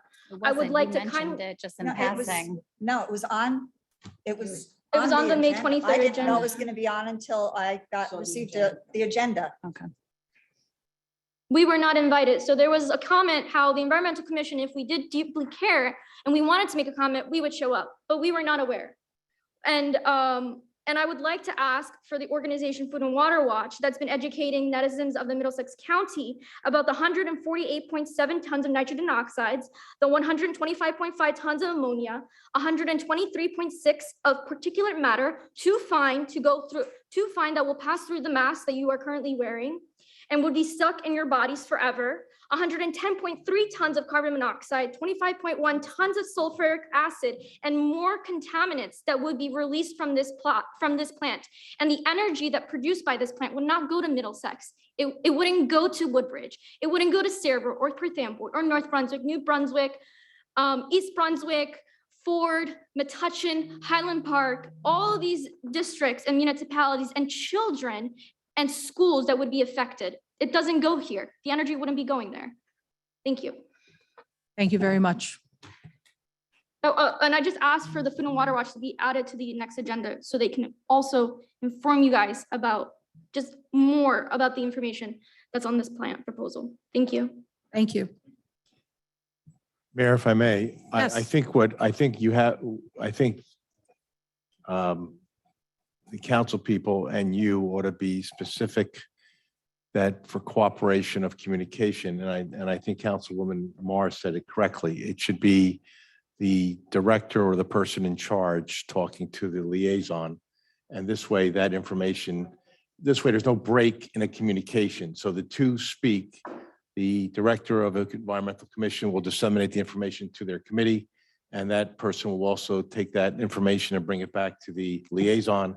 And therefore, if there's any break in any communication, it's really based on, it's those two people that will be responsible for the communication. This way, there isn't a lot of information going back and forth with everything. Right, exactly. I think that is it's a very common sense approach to making sure that both sides, the chain of command and that hierarchy of conversation is had between the council and between the commissions that are here. So I do think that that would make sense. And if that was being discussed at the last meeting, then I think we should definitely move forward and make sure that the commissioner that is responsible for your group then communicates with, is it Councilwoman Roberts at this point? So that way concerns can be echoed through our council, but by all means, remember, this is a public forum. And if you're a commission and if you're a person on one of those commissions, a member, come here. Don't wait. Our agendas are posted online. All information is in there. And it's posted there on Friday, at least by Friday. So I don't want anybody from any commission to turn around and feel like they weren't notified or did not know. The notifications for our meetings go out publicly as per law. That's why we read the statement of publication prior to each meeting, right after the pledge and the prayer. It's incumbent upon each resident to also stay informed. That's why we do what we do and we have the conversations. I appreciate you coming though, and I appreciate the informative discussions and some of the comments that you do bring forward to us. It gives me reason, gives me pause to think about what's happening. But I do think the communication needs to come from the chair over here to Councilwoman Roberts. And then, of course, members can come. As always, your resident, please come and voice your concerns as well. So, thank you. Hello, how are you? Good Good to evening, see you. Mayor and Council. Charlie Cradaville, I'm the Central Jersey organizer for Food and Water Watch. May I approach with a document for you? Absolutely. You just pass them down. So I did want to warn the council and you, Mayor, about the plans for a 630 megawatt gas-fired power plant approximately 1 mile from Sayreville in the Casby section of Woodbridge. You can see on this fact sheet that is being handed out now, the numbers from the applicant's DEP air pollution permit application. This is what they're asking the state for permission to emit into our atmosphere. And, you know, I've been very concerned about this and against this since I learned about it. I live, as you know, in New Brunswick, about 5-6 miles away from where this would be. our air quality is already bad enough. Here in Middlesex County, we have a legacy of industrial pollution, and we don't need any more of it. I really do enjoy coming to Sayreville, and it was a treat to be at so many environmental commission meetings and work to educate the commission on this troubling plan. And I want you to know that there was unanimous support from that commission for the borough to oppose this plan. And Sayreville wouldn't be the only municipality opposing it. In fact, Highland Park, Edison, Perth Amboy, and Hoboken have all taken a stand against this. And it is something that matters, because when Governor Murphy's administration looks to make a final decision on this, in a matter of months, they do care about what local decision makers like yourselves think. And I think that it would be appropriate, wise, and ultimately forward-thinking to take a stand against it. There's many reasons to be against it. I, for one, am very concerned about the climate crisis, and we've already seen the impacts of flooding and the devastating property damage, loss of life just from Hurricane Ida alone. And we have more of that in our future if we do not change our ways. And I did, have been trying to reach out to you, Mayor, and to the council about this. Unfortunately, today, my message that I sent via email got an auto reply that it was couldn't be delivered because Sayreville.com believed it to be spam. So I'm here in person, and no hard feelings. I wanted to present the latest version of the resolution to you, and I have enough copies for the council, maybe not for all the professionals, but I want you to pay close attention to it, read it carefully, and note that there are footnotes with sources to back up all the information. I was also looking into, and I do appreciate you for coming, and we haven't touched base, but I have been doing some due diligence on my own. Okay. And looking at what Perth Amboy's comments were in reference to this as well. Edison, I had a little bit better luck at trying to get my hands on some public comments and where they went with their opposition to this. I had a little bit harder time with Highland Park, but I'm going to reach out over there to their mayor as well to take a look at how they handled this as well. But I do know, and I apologize, I was not at the last council meeting, but I know Councilman Roberts, you had actually mentioned, you had some points in contradiction, I think, or in more of support of this power plant. But I am reading a lot more, and my eyes are getting very, very wide. And I appreciate this latest information that you have when it comes to what is actually going to be, in essence, expelled within the air. So I can understand, I think that more municipalities may start looking more closely into this, because I was torn at first, the way that I was reading and from the sources I was getting. Because yes, there's positives that you can look at here. But I feel like now I'm weighing in, I'm starting to see the scales are starting to tip in a different way. So Councilwoman Roberts, I don't know if you wanted to reiterate some of the statements that you made at the last meeting. Some of the data I have is from the EPA. In the last 20 years, coal has been completely eliminated from the New York power sector and replaced predominantly by natural gas. This has led to a dramatic reduction in emissions, according to the US EPA air markets. 52% reduction in carbon dioxide, 99% reduction in sulfur dioxide, 93% reduction in nitrogen oxide. This would be a more efficient plant, more efficient gas plant. And what happens is when new, more efficient generation is added, it displaces older, less efficient, which means lower net emissions due to less fuel being used for generation, less fuel being extracted and transported. With the electrification of transportation and building sectors, energy demand is expected to increase as much as 90% in urban areas. Renewable growth is critical, but must be balanced with dispatchable generation to ensure reliability when wind and solar resources are not available. Long-term dispatchable generation must be available for several days to ensure reliability during extreme weather events. The only available technology that can provide that capability today is natural gas generation. I also have some data from today from a site from ISO New England, real-time maps and charts of our energy usage. So for the entire New England area, we are peaked today because of our heat. We have, as the mayor had mentioned, 88 units coming online soon for affordable housing, as well as many others. Our power drain is going to be more. And a city nearby has done a study that with the use of electric vehicles, the draw that we're going to have on our electric power grid is going to increase. And their study indicated that if there were 2 cars per street, that would blow their grid out. So with more people going into that type of transportation, and we're drawing more and more power on the grid, we need to create more power. At this time, I do not believe that we have enough sufficient power and that renewables will sustain us for our growth and our demand at this time. And I believe that the need for a gas power facility is greater than the balance, especially since the newer technology is going to run much cleaner and hopefully displace one that may not be running as clean.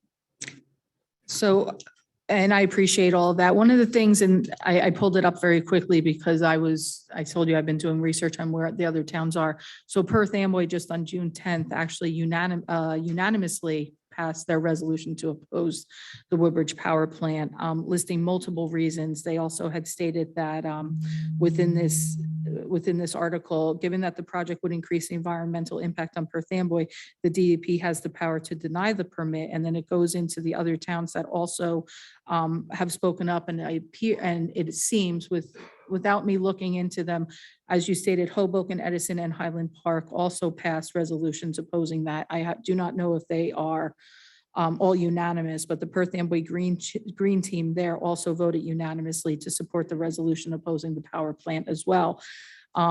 Listen, I am always for eliminating what pollutions that we know do exist. And again, the elimination of coal and all of those other things that we know negatively impact our environment. But I also don't want to turn around and just jump into something that because it's better than the worst. You know, if there's still elements that are making this project, this particular power plant, well, it's better than coal. Okay, well, that's like saying, you know, cigarettes are better than cigars. Like, I don't like either. We both know that they are detrimental to our health. So I am diligently trying to read as unbiased information as I can. I'm looking to see where this push is exactly coming from so that I can research which areas and which groups I think are the least biased. It's hard to do. So I just wanted to put that on the record. I don't know if the rest of the council's been trying to research that, but that's one of the things that I've been looking at. Again, it's the council's decision, but I am doing a lot of work to try and at least keep myself informed. Mayor, may I just? Of course, you may. To the statements that I made, one of the concerns we have in Saraville is to make sure that our seniors are safe. Absolutely. And part of that safety is having reliable power. Of for course. them. We, South River, right before our last meeting, experienced a blackout, which could be detrimental. If we do not have reliable energy, which is with the technology that we have today, which the most reliable is gas, I do not want to tax our grid so that we have rolling brownouts and blackouts because we're not addressing today's consumption. I am not opposed to any other renewable. I think we have to go in that direction. I just do not believe today we are ready to take that step to say we're not going to go gas any longer. I don't think that that's what I would say either. By all means, I don't think that's kind of like a major rush, and it's a claim that I'm not putting out there. What I'm saying is I'm doing the research in order to find out what is the safest. My other concern is something else that you mentioned. Where is this power actually going to benefit?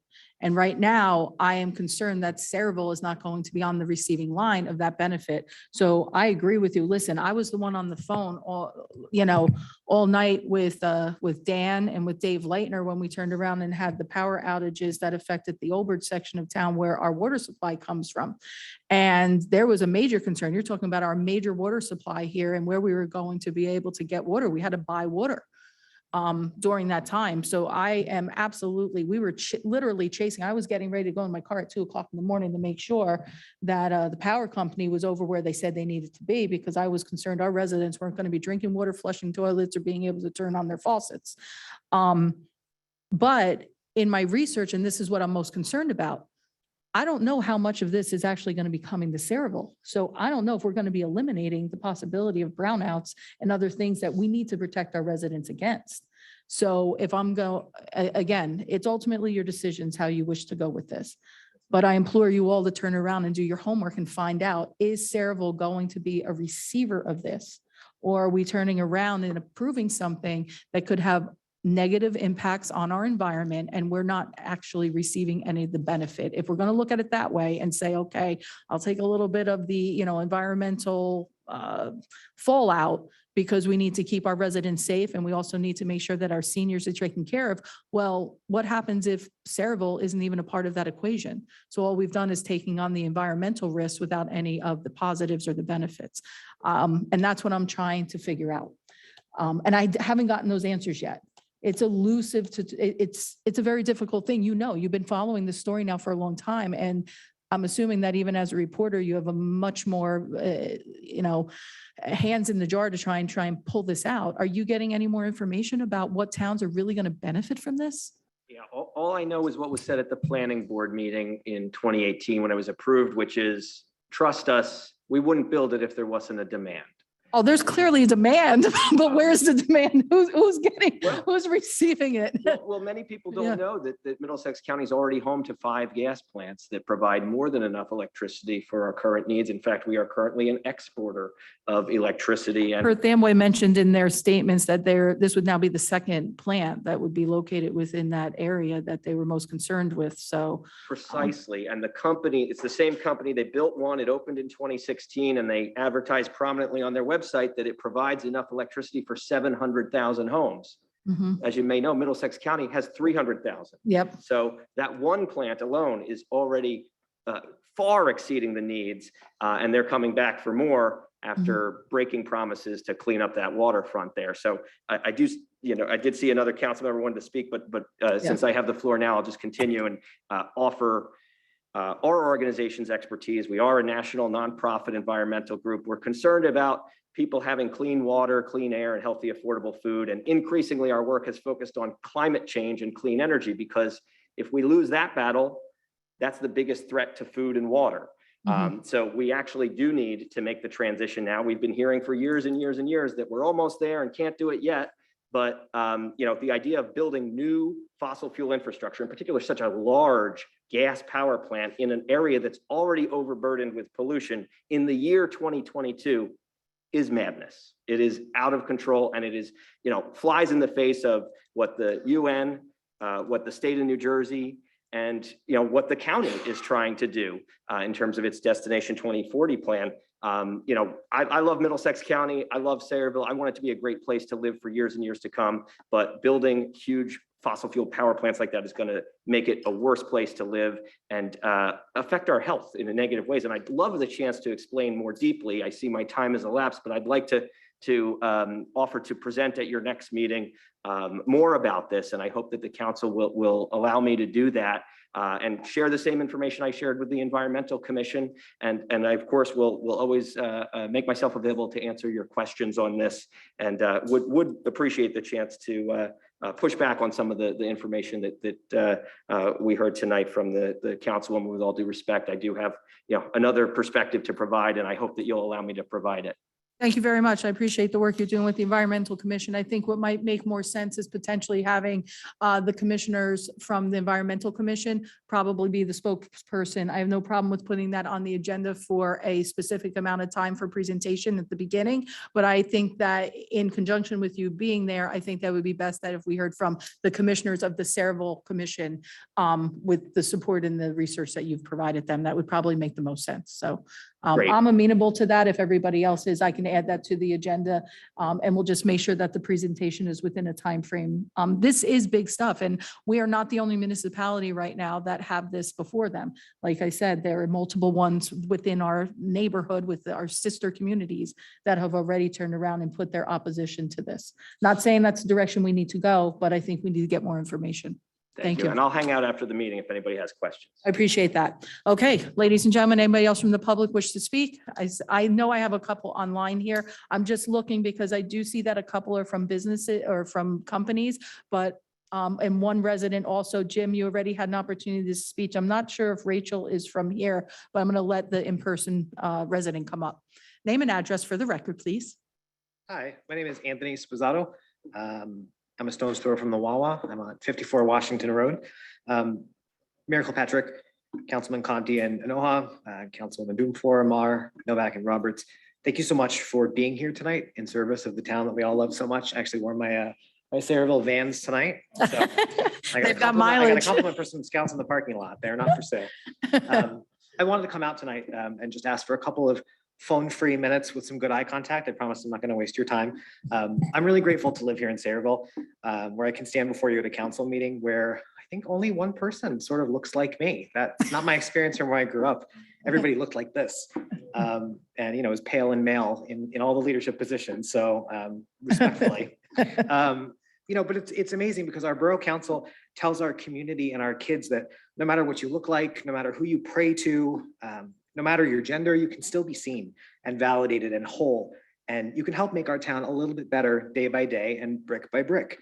The representation on our council is amazing. And it's not lost on me or my family for a moment that we are represented by a diverse group of men and women who are all under the same tent, right? Working every day to widen the scope of who's invited to the table. That you're all working to get more participation, more buy-in, and more love to continue to grow our town into who we are meant to be, to fulfill the promises we make to our kids that the community we leave them can be a little bit better than the already wonderful place that we do call home. So I wanted to come here tonight to speak to you, to help you understand the real impact of your decisions, of the ways in which lives are changed when you all strive to make us better, and to spotlight the ways in which your example and your actions are the beacon that we all look to. My son knows that our town is a melting pot of cultures, languages, families, and the stories that do weave us all together. We're a part of that tapestry, my family. We're part of the Sayreville community. My son is soon to be a kindergarten Wilson graduate. I do serve on our town's environmental commission. We did not coordinate this. As well as our planning board. My seat's there on the end. Thank you for keeping that for me. We know in our house that we're never owed more than we've earned, and we celebrate that gratitude as often as we can. So several years ago, we were walking past this building on an afternoon in June, not unlike the day we've set before us today. We were cranky from the heat, but our son wanted to go for a walk. We live close enough to Borough Hall, so we decided we would take that walk. Now, for a family like mine, 2 husbands and a toddler, 3 Scorpios, as it were. Thank you. We're constantly aware when we go out places. The last several years have felt like they have emboldened people to say some pretty terrible things out loud, an experience I know is not confined to this speaker, especially in this room at this moment. But our family has both earned and deserve the opportunity to walk in the sunshine. But for us, life is the perpetual act of coming out, right? Even being here tonight talking to you. Any new job, new friendship, new relationship, running for office, it always seems to come back to who I love. So the opportunity to have those conversations, to live life out loud and be a teacher in the hopes that others will see us and understand that our family is just like theirs. That is something for which I am always grateful, both the burden and the blessing. So on a muggy Sayreville evening in June, walking past Borough Hall, we stopped in our tracks when we got here, because there next to the American flag was a pride flag. For the first time, there wasn't an announcement that it would be there. There wasn't a commotion that it was flying, it was just there. And by being there, it said everything.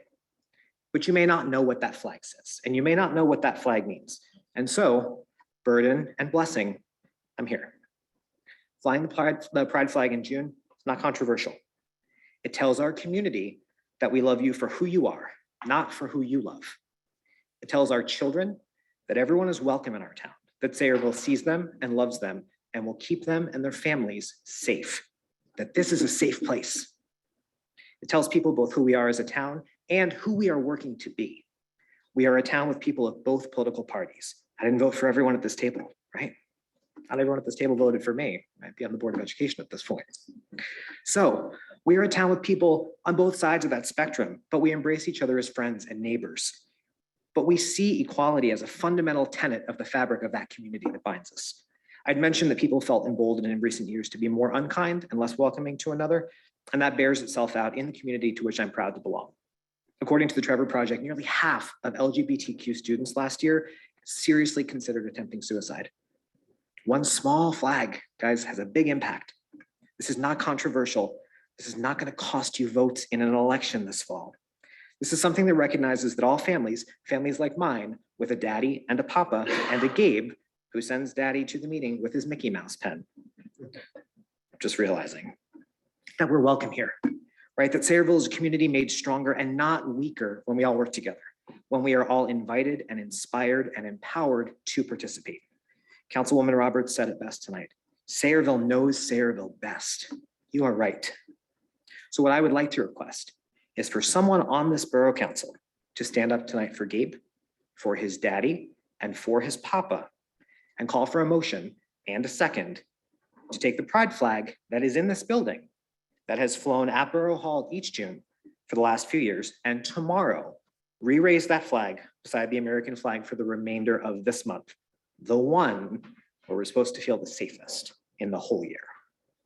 And before I thank you all for allowing me the time to speak, I wanted to share a bedtime story from earlier this weekend when I was talking with Gabe about how excited he was to turn 7 this fall, which is still in negotiations, but I think it's going to happen. When I asked Gabe why he wanted to grow up, he told me, Daddy, because when you grow up, you are not scared and you can just be brave. Prove him right. Prove our kids right. Show them why they trust us. With that, I thank you all for your time and your dedication to fostering inside all of us as a community the thing that brings me here tonight, pride. Thank you very much for that. I'll stand up for that.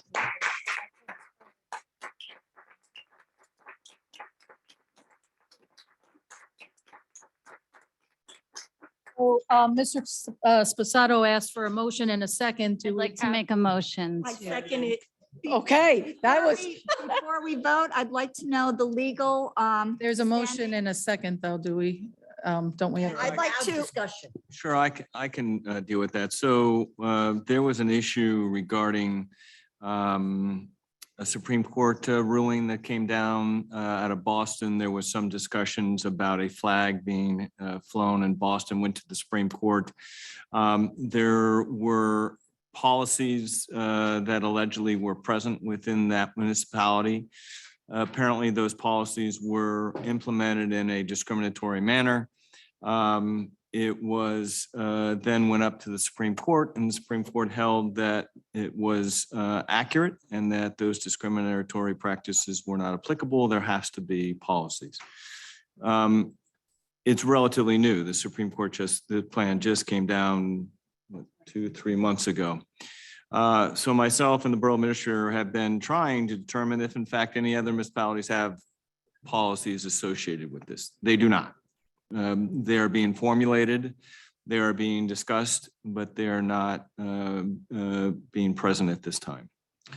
So what Councilwoman Roberts is alluding to, the fact is that we don't have a policy in place. You come in, you make the presentation, and then the mayor and council present. So the issue is, do you wish to, and again, the Supreme Court case just came down a couple months ago. There are no policies that we could find, so we are formulating them. So the question that you have this evening is, do you wish to either say absolutely not to any of them, or no, when you come and make a presentation, we will then consider at that point in time. I'd like to ask the councilwoman, you seem to have some side chatter. If I can answer any questions for you. No, it's just, because of the Supreme Court decision, and it was not the pride flag that was in question either. But there are a number of other organizations that once we open the door, we have to be sure of how we open that door.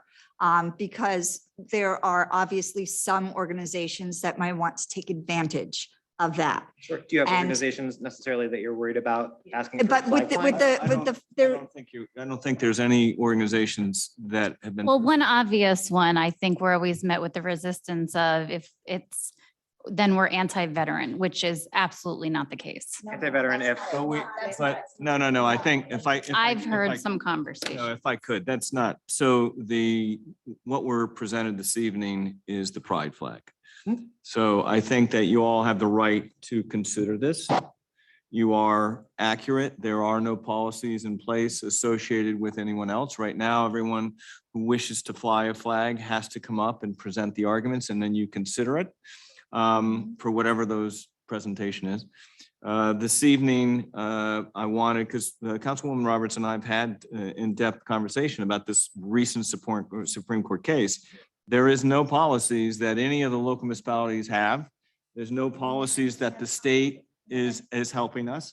So guidance is just simply a presentation, and then you determine one way or the So as other. borough attorney, it is your finding that there is no policy permitting anyone from this board in supporting the pride flag flying for the. remainder of Correct. the You day? can. so I would be concerned about precedent, because if someone presents, because that was part of the Supreme Court, because there was a presentation and other flags were flown, and then this particular one came in question, it was presented and denied, and they found that they could not do that. Yeah, but I think there's a little. What they did, as So I hear your There- I explanation. think there is a little more to the case than just as simple as that. I think that the court found that there were inherent actions that were discriminatory. In this particular case, you talk about precedent, you did have the opportunity to fly this flag, I think, last year. Yeah, we've done it Right? before. So I don't think there's any harm, moving this at this point in time. I think what I'm asking the mayor and council is that currently, anyone who wants to fly a flag has to come and present. Yes. And I think, respectfully, if Councilwoman. you don't mind. Respectfully, And then, Councilwoman Roberts. but again, I don't have, it's either no to everyone, because we don't have any policies, or you do it on a case-by-case basis. Right now, you have precedents have flown previous flags. I know the pride flag was I flown. think that's the Right, only flag. I'll tell you what, That's the only flag. So again, Let other organizations what? come and ask us. yeah. No, you just know, one. Last year was the first time. Go ahead. If you don't mind, No, it's two times. Yeah, it's Twice, one- yeah. at least twice. I know. I think overall it does set, a larger conversation that's probably happening nationwide at this point. And I think the overall precedence is, when there's a population that, is vulnerable, right? I think, if I'm not mistaken, that the hate crimes even towards, the LGBTQ community is even on an increase according to the FBI within the past 2 years. I think the Asian community, for example, I think their hate crimes have also increased since the pandemic. So there's different groups that are claiming that they're vulnerable in certain ways. And I think that if a group feels that way and they want to come forward to express that and, feel and at least get a confirmation that they're safe in the town they live in, that's a good precedence right there. So I commend the group in which you represent to be one of, I think, the first. And hopefully there'll be more to come forward so that as a town, we know who really truly feels vulnerable, and hopefully they can come with certain statistics and things along those lines so that we can have a better understanding and as a town see more ways in which you can make you feel safe. But if the starting point is to raise a flag to provide that reassurance, I think that's a good thing. and if I can, Councilwoman Roberts is accurate that there is the possibility of opening a Pandora's box. Yeah. And I would prefer that we had a policy that we would agree on before we set a precedent today, knowing that case. It's hard to create policies though, when we as a community are not really sure who are going through these things. Well, this is brand new. The Supreme Court judgment is brand new. So before we set foot into setting a precedent and moving forward, I think we need to discuss what our policy will be so that we know that we're applying it equally to today's request and any requests that comes in the future. So Today's request might be a flag, right? But another group tomorrow, they know, they're saying, where your shoe's pinching you. So if one group is reflecting that, a flag would do a lot for us, another group, and we create a policy around flags, but tomorrow it can come from a different angle. It can say, maybe something on the street. So it's hard to create the policies in advance, but I think the best thing so far is we can take a case by case basis and allow the groups to bring forward. It's dangerous without a policy. But I do think it's important that the people in our community know where we stand as elected officials. And right now, in the absence of policy, in the absence of any firm direction out of any official government agency above ours, which we don't really have right now, we need to show our community where we stand. I'm proud to say that after your speech, very quickly, we've received a motion and a second on the table. Mr. Dupont, with that, do we need to take a vote? You take a vote, and then I can assure all the mayor and council that Mr. Franco and I are searching for policies and directions. We've called DCA. So it is a very, very new case. It is a complicated case. And we hope to bring policy and direction to the mayor and council in the very short term. Excellent. So with that, roll call, please. So we had the motion from, Yes, I'd like to make the motion. I second it. I think we had multiple seconds. So with that, roll call, please. This is a motion to hang our proud pride flag. Yes, with comment. Mr. Sposato, thank you for coming forward tonight. Sayreville is a changing town, and I hope that we are a welcoming town for everyone, and I hope that we are a tolerant town for everyone. And it's Pride Month. It's National Pride Month. This is not just a random flag. And I am happy to vote yes. Thank you. Conte. Oh, I just have a question though. So if you say yes to something, Mike, does it put you at risk if you say no to something else? Absent a policy, but you say no to something, does it open us up for litigation? No, I Yes, think, I mean- I think that what Mary said, and Donna was saying, and everyone else, you've filed this, flown this once or 2 years. twice. Yeah, So there is some precedent. You didn't have any policy. I think the important thing that everyone should be aware, and Donna makes a very good point about having policy, but for the past couple of years when it was flown, we didn't have policy. With this, right, this is true. But with that being said, we are earnestly trying to give you policy and direction, but the state hasn't given us to anything, to NC or DCA hasn't provided to us anything. No municipality nearby has any municipality. We've called the local municipality up in Massachusetts to see, in fact, what policies they had. So we're working on it. But in light of the fact that you had flown this for 2 years, I think there is precedent. And I got it. you know, I got it. My concern is always putting the borough at risk. no, I don't A lot think. of damage for us, No. but I'm fine. I'm fine with the flag. We've done it. We've talked about it a couple of years ago. So I'm a yes on it. And 4. Honestly, sir, I really, really want to commend your bravery. I'm a pastor and I'm excited to vote yes. And I'm proudly to say yes. Because on behalf of God, he represents everyone on the face of this planet. It's a choice matter. And I'm glad that you came up here. And I'm super excited once again on the record to vote yes. And I don't have any hesitation with saying this in front of my congregation. Thank you so much. And also greet your son Gabriel for me. I have a nephew named Gabriel, and that's his dad right there. Perfect. Also gave you a father. Perfect. Thank you very much. Novak. As long as I voted the first 2 times for it, as long as we have legal opinion that, we won't be obligated to allow everybody that comes up who wants to play, and I have no problem. Anoha. To the suit. Yeah, I'm also going to vote yes. And, as you mentioned, it may potentially open us up to risk, but that does come with the package of just being ahead, right? You equally mentioned that our council is diverse. It's historical, right? It's something that ideally should reflect across the country. So the truth is Sayreville just might be ahead of the curve, and hopefully the country, the state, the county will be able to look at our policies as a model. So I'm going to vote yes, and it should be a call for action to see how we can create policies moving forward.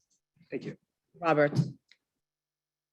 Regardless of who would step up here today, knowing what I know, asking for this type of a gesture, regardless, I do not feel comfortable setting this precedent, and I will vote no. With that, I do believe that motion passes and carries, and we will be proudly for the third year now flying the pride flag in our community, letting it once again be a beacon and a light to all those people that identify and know that Sayreville is a welcoming community. Thank you to my fellow council members that voted yes. And you have no idea what this means to the students that I see every day, the young children that right now aren't quite sure of who they are, but know that they are not typical, whatever that might be. And I cannot tell you the moment that we hung that flag, that again was donated by a young man that identified under that flag. It was one of the most proudest moments that I had as an elected official to be here. Maybe if we showed more understanding, inclusion, and really celebrated our differences, the world would be a much different place. And I wouldn't be standing here holding my Ukrainian ribbon here, praying for peace throughout the entire world. Thank you, Gabe's Council. dad, thank For you. your bravery and your courage in the vote. Thank you. Thank you. We are not the first to do this. We No. are usually one of the last. I feel like Sayreville is very cautious. We usually let others go ahead of us. There's flags flying right now. We're actually 13 days late because most other communities have had no hesitation on the 1st of June to fly this flag proudly, to paint their streets. It's funny that this legislation that comes before us is actually coming out of Boston because a couple of years ago, I went to Boston with my girls, and I went to Salem because Addison absolutely loves the whole Salem witch trial. And there I was walking past one of their government buildings, and hanging, I shouldn't say hanging, but erected on the steps, there were doors. And each door was painted a color of that pride flag. And as soon as my daughter saw it, and I saw it, the first thing that I did was I ran up those stairs and I said to my husband, take this picture because the symbolism represented within those doors, how many people have hidden behind closed doors, afraid to come out for who they were and what they represented. And those doors were so powerful. And a language arts teacher me couldn't stop. And I took that picture and I had it with me. And I'm proud to say that Anthony isn't just one of the people that volunteers and wants to serve our community, but he's my friend. And the first person that I sent that picture to was to Anthony. And ironically, he sent me the same exact picture on the same exact steps in front of those same exact doors when he and his family went to visit. What was that, the year before me? We're connected. And I've connected with so many people in our community that when that flag went up, hugged me and said, you don't know what that meant to my son. You don't know what that meant to my daughter. But I think the most powerful one was the one where I had a woman come up to me and she hugged me because her daughter had committed suicide because she did not feel welcomed and accepted. And she said, I only wish my daughter saw that flag before she took her own life. That is the power that we have as elected people. We can change a life. We can save a life. And sometimes I wonder why we debate the things that we do. Thank you again for your bravery. Okay. Okay, with that, I do still have some people online and I apologize. I'm going to start with the young woman from Divest, New Jersey. I believe that you're still on the line, and then we have two others. So please state your name and address for the record. Even though you might be part of an organization, I do still need your address for our records. Sure. My name's Tina Weishaus. I live at 143 North Fifth Avenue, Highland Park. I'm the chairperson of Sustainable Highland Park, and we passed the Woodbridge resolution opposing another power plant. We passed it on to the council, and our council voted unanimously to support it, as did our Board of Education 6 months later. So You saved me a phone call, I think, because that was, thank you. Well, I think you would benefit from talking to the mayor. She was very, very much in favor of opposing another power plant, both because, she'll tell you. I think you should talk to Mayor. I will. I definitely will. Brill Mittler. I think she will state her position very clearly to you and the reasons why she supported it.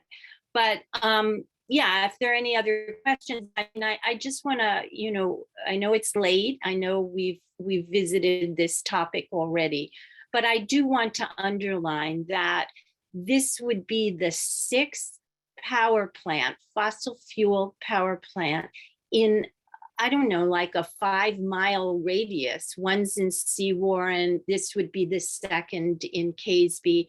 And my understanding is that there are 3 in Sayreville. So you're talking about cumulative impact. You're talking about climate change and the carbon emissions. But then on the other hand, you're also talking about toxic environmental emissions that would have cumulative impact. And the spirit of the environmental justice law that the governor signed a year ago, and we're still waiting for implementation, is that we take into account cumulative impacts, specifically of overburdened communities. And I think that this section of Middlesex County qualifies as, overburdened. So I know our Board of Education voted for it because they were worried about the, asthma. They were worried about lung disease in very small children. All of the kids that came up today that wrote poems, and I was so impressed by the presentation. I would like to read some of those poems.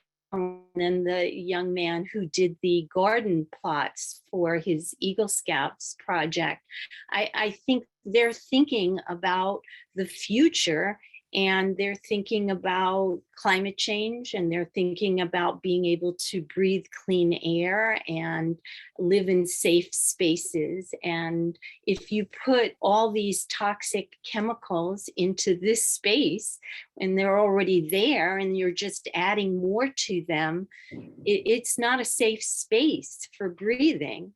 And on top of it, if you go to Competitive Power Ventures website, they are bragging about renewable power plants that they are building elsewhere. When we passed our resolution, which is somewhat a little bit different than what is now its latest iteration, we called for, if power is needed, we called for renewable power. And I do think that people all over, utilities all over our country and countries all over the world are using solar and wind with battery storage. So all these other places are doing it. So to make the argument that is contradicted by reality in so many other places, including on CPV's website. So I know that you're going to have more conversation about this next meeting, and perhaps I'll come back. But if you have any questions for how it went in Highland Park, I think it went first to Sustainable Highland Park, then it went to the Environmental Commission, then it went to the Board of Health. And we had support by the time it got to the council from these commissions. The Board of Health was particularly strong on that. And then 6 months later, the Board of Education passed it based on the same evidence and risk associated with these chemicals and particulate matter that are so fine they can travel hundreds of miles. Hold on can I just interrupt for 1 second? Sure. So that is our 5 minutes. I do appreciate that. And I thank you for giving me the breakdown as to, and giving the rest of the council the information as to how Highland Park came to their resolution of opposition. And I will be reaching out to the mayor there as well. She's reached out to me already. So I'm looking forward to that conversation, and I do appreciate that. And again, you already saw that we have a commitment to add this to our agenda Yeah. for a time period. I appreciate you staying on as long as you did. I'm going to move on to our next participant, Jim Robinson. Oh, I'm so sorry. I was going in order.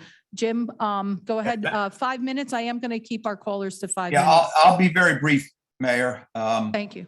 Jim Robinson, 11 Burrell Square. I listened to the poets, to the Eagle Scouts. I listened to the very enlightening environmental discussion. I listened to the very powerful pride discussion. So what I'm going to say, I apologize, is trite compared to all those things. But I did just want to say a couple things. One is statutorily, the Environmental Commission is actually an advisory board to the Planning Board. So while there was some discussion about who the liaison ought to be, perhaps the liaison ought to be the liaison to the Planning Board, because that is the purpose of the Environmental Coalition. I would think that a planning board member, though, would have to attend the meetings in order to have an idea of the discussion at these meetings. Well, the Environmental Commission was created to advise the Planning Board on applications and other things that the Planning Board asks them to do. And that's a good point. With some recent applications, I know the Planning Board in many years ago, when I was the chair, the Planning Board always received and made a part of the record the comments of the Environmental Commission. And it was back then when John McCormick was mayor that we implemented the fact that Anthony serves in that position now, that you have a Planning Board member who is a member of the Environmental Commission or vice Well, versa. we are very lucky to actually have sitting in our seats right now. That's Anthony Sposato actually serves on the Planning Board, and he's also a member of the Environmental Commission. I because know that, was- Mayor. yeah. And that was one of part the, of that discussion. that for many years, Jim, this is the first year that we've actually done that. So No, we did that when Mayor McCormick was. no, the- and that's why I said in many years, Yes, in many years. So Can I'm we gonna stop say, that? with all due respect and not trying to age Mayor McCormick, it Mhm. really hasn't been done appropriately. That appointment really needed to include an environmental commission member. So we actually now have somebody that serves on both of those boards. Yeah, Like, my that's point though, it. Mayor, was that the council liaison I to the agree. Environmental Commission ought to be the council liaison to the Planning Board. Because the Environmental Commission is So- actually an That adjunct. would be Councilman Anoha, who's on our Yes. planning board, who would then in fact be, let's take a look at that and see how we can turn around and make that shift. I would have to talk to Mr. Dupont about that. Yeah, I can tell, I think it's 4055D-27 probably. I haven't looked at that in a long time, but I think that's where it It's is. like a Rolodex of numbers in your head, Jim. You always Well, impress me only when on- you're. Only able- on land use, Mayor. And Yeah. I just want to correct the previous speaker, and I agreed with all of those comments Mhm. about the generating station. And she mentioned that there are 3 generating stations in town. There are actually 4. There's a generating station and there are 3 co-generating stations. Mhm. So Saraville and we have a steel mill, so Saraville has more than its share of electrical generation plants in town. And, not to mention that I think the projection is in the next 6 years, we will be eliminating, if plans that are scheduled now go through, we'll be eliminating 15,000 trees in town. And trees and electrical generation plants go together because, one creates pollution, the other removes pollution. And of those 3 that we have in town, by the way, one is red oak. And anybody who looks at environmental reports knows where red oak stands in the entire state of New Jersey in the ranking as far as pollution generators.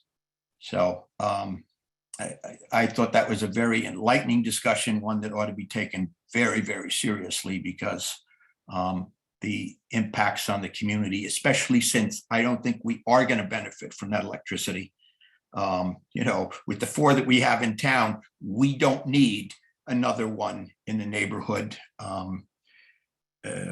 for our existing power. So that's all I wanted to say. But Thanks. very, very enlightening meeting, though. I appreciated all the comments that were made by everybody from the students on. So thank you. Thank you very much, Jim. Appreciate that. And I agree. It was a good meeting. Rachel Dawn, I apologize for the long wait, but you are now in the public. Please state your name and address for the record, please. No worries. I agree. This is a great meeting. My name is Rachel Dawn Davis. I live at 219 Century Way in Manalapan Township, New Jersey. I work as the public policy and justice organizer for a nonprofit called Water Spirit, a Monmouth County-based ministry of the Sisters of St. Joseph of Peace. For over 20 years, we've focused on water as the source and sustainer of all life through programs and advocacy. I'm also a volunteer in our town in various capacities, and I appreciate your dedication and efforts and pride in your roles. Tomorrow is actually Flag Day, and having helped with my veteran friend a few years ago get the Killed in Action flag be recognized by the state of New Jersey as a state flag, I am very moved by your meeting. I support the resolution in opposition to from the independently funded research I have seen unnecessary CPV plant that would continue to exacerbate the storms and floods already experienced by towns in New Jersey, such as Sayreville.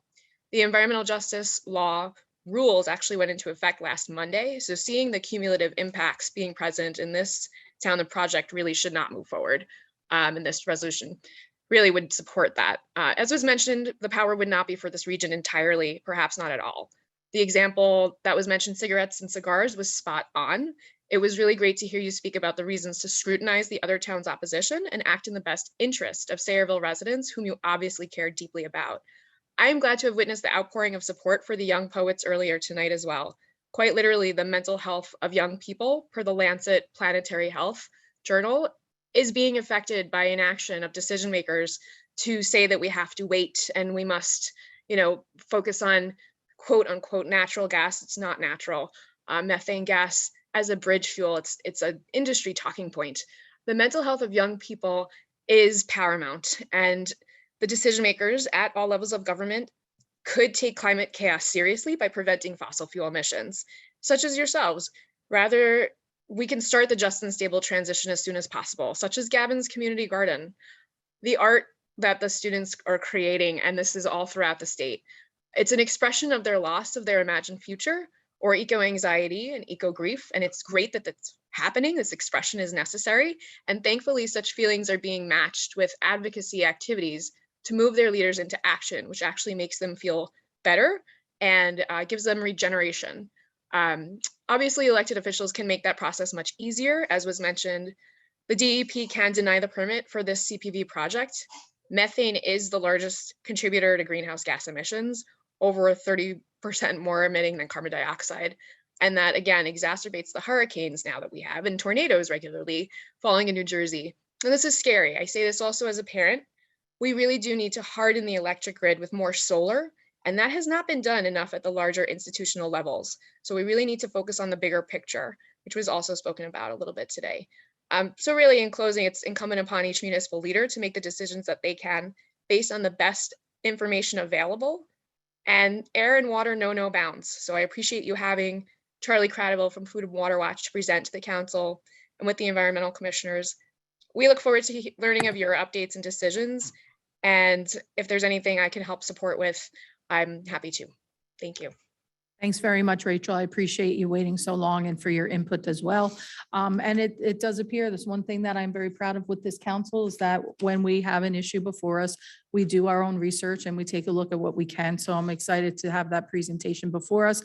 And the irony of today's meeting is not lost. As we close out this meeting, we started with the importance of a green and environment, the green initiative here, like you had mentioned, between Gavin's project and between the poets that came before us on the shade tree. And now here we are are trying to consider what we are going to do in the best interest of our town and those very same kids that were standing before us when we decide how we are going to respond to this power plant in Woodbridge. So I really, once again, we are elected officials and our decisions are going to impact generations for years and years to come. Okay, with that being said, I'm now going to, doesn't appear that anybody else wishes to speak, so I'm going to ask, oh, hurry up, quick. I would like to know what happened to the Ernston Road and Washington intersection bus shelter. It was taken down. I use the bus. I use the 8:15 route that goes once an hour. If it misses, I have to wait an extra hour. So sometimes Yeah. once an hour, once every 2 Why was that hours, taken that down? bus shelter is taken down. Yeah, why was that taken down? And who would have taken that down? Is that something that? Can it be replaced? It's on please? Ernstton or on Washington? It's on Washington. So Is it's it- right after the intersection, yeah, across the Shell station by the Washington. Right, it's there now. That's I just saw it. Okay. Oh, it's Yeah. back, so they must have I been have doing the been- improvements on it. I have been weekly monitoring it and it is now there. It's now there. Could- Whew. Could we put a bus shelter for every stop, though? There isn't a shelter for the Washington and Main Street stop. Yeah, that's a New Jersey Transit type of thing, No, isn't no, it? no, the municipality is in charge of it. I don't believe it is any longer. And I it don't took think so. Dan many months and many emails to Yeah, to replace the two yeah, that we requested. exactly, yeah, so. So it's no longer in the municipality's jurisdiction to replace the bus shelters? No, We don't think so. It's no. If it was our jurisdiction, it'd be That is done. responsible yeah.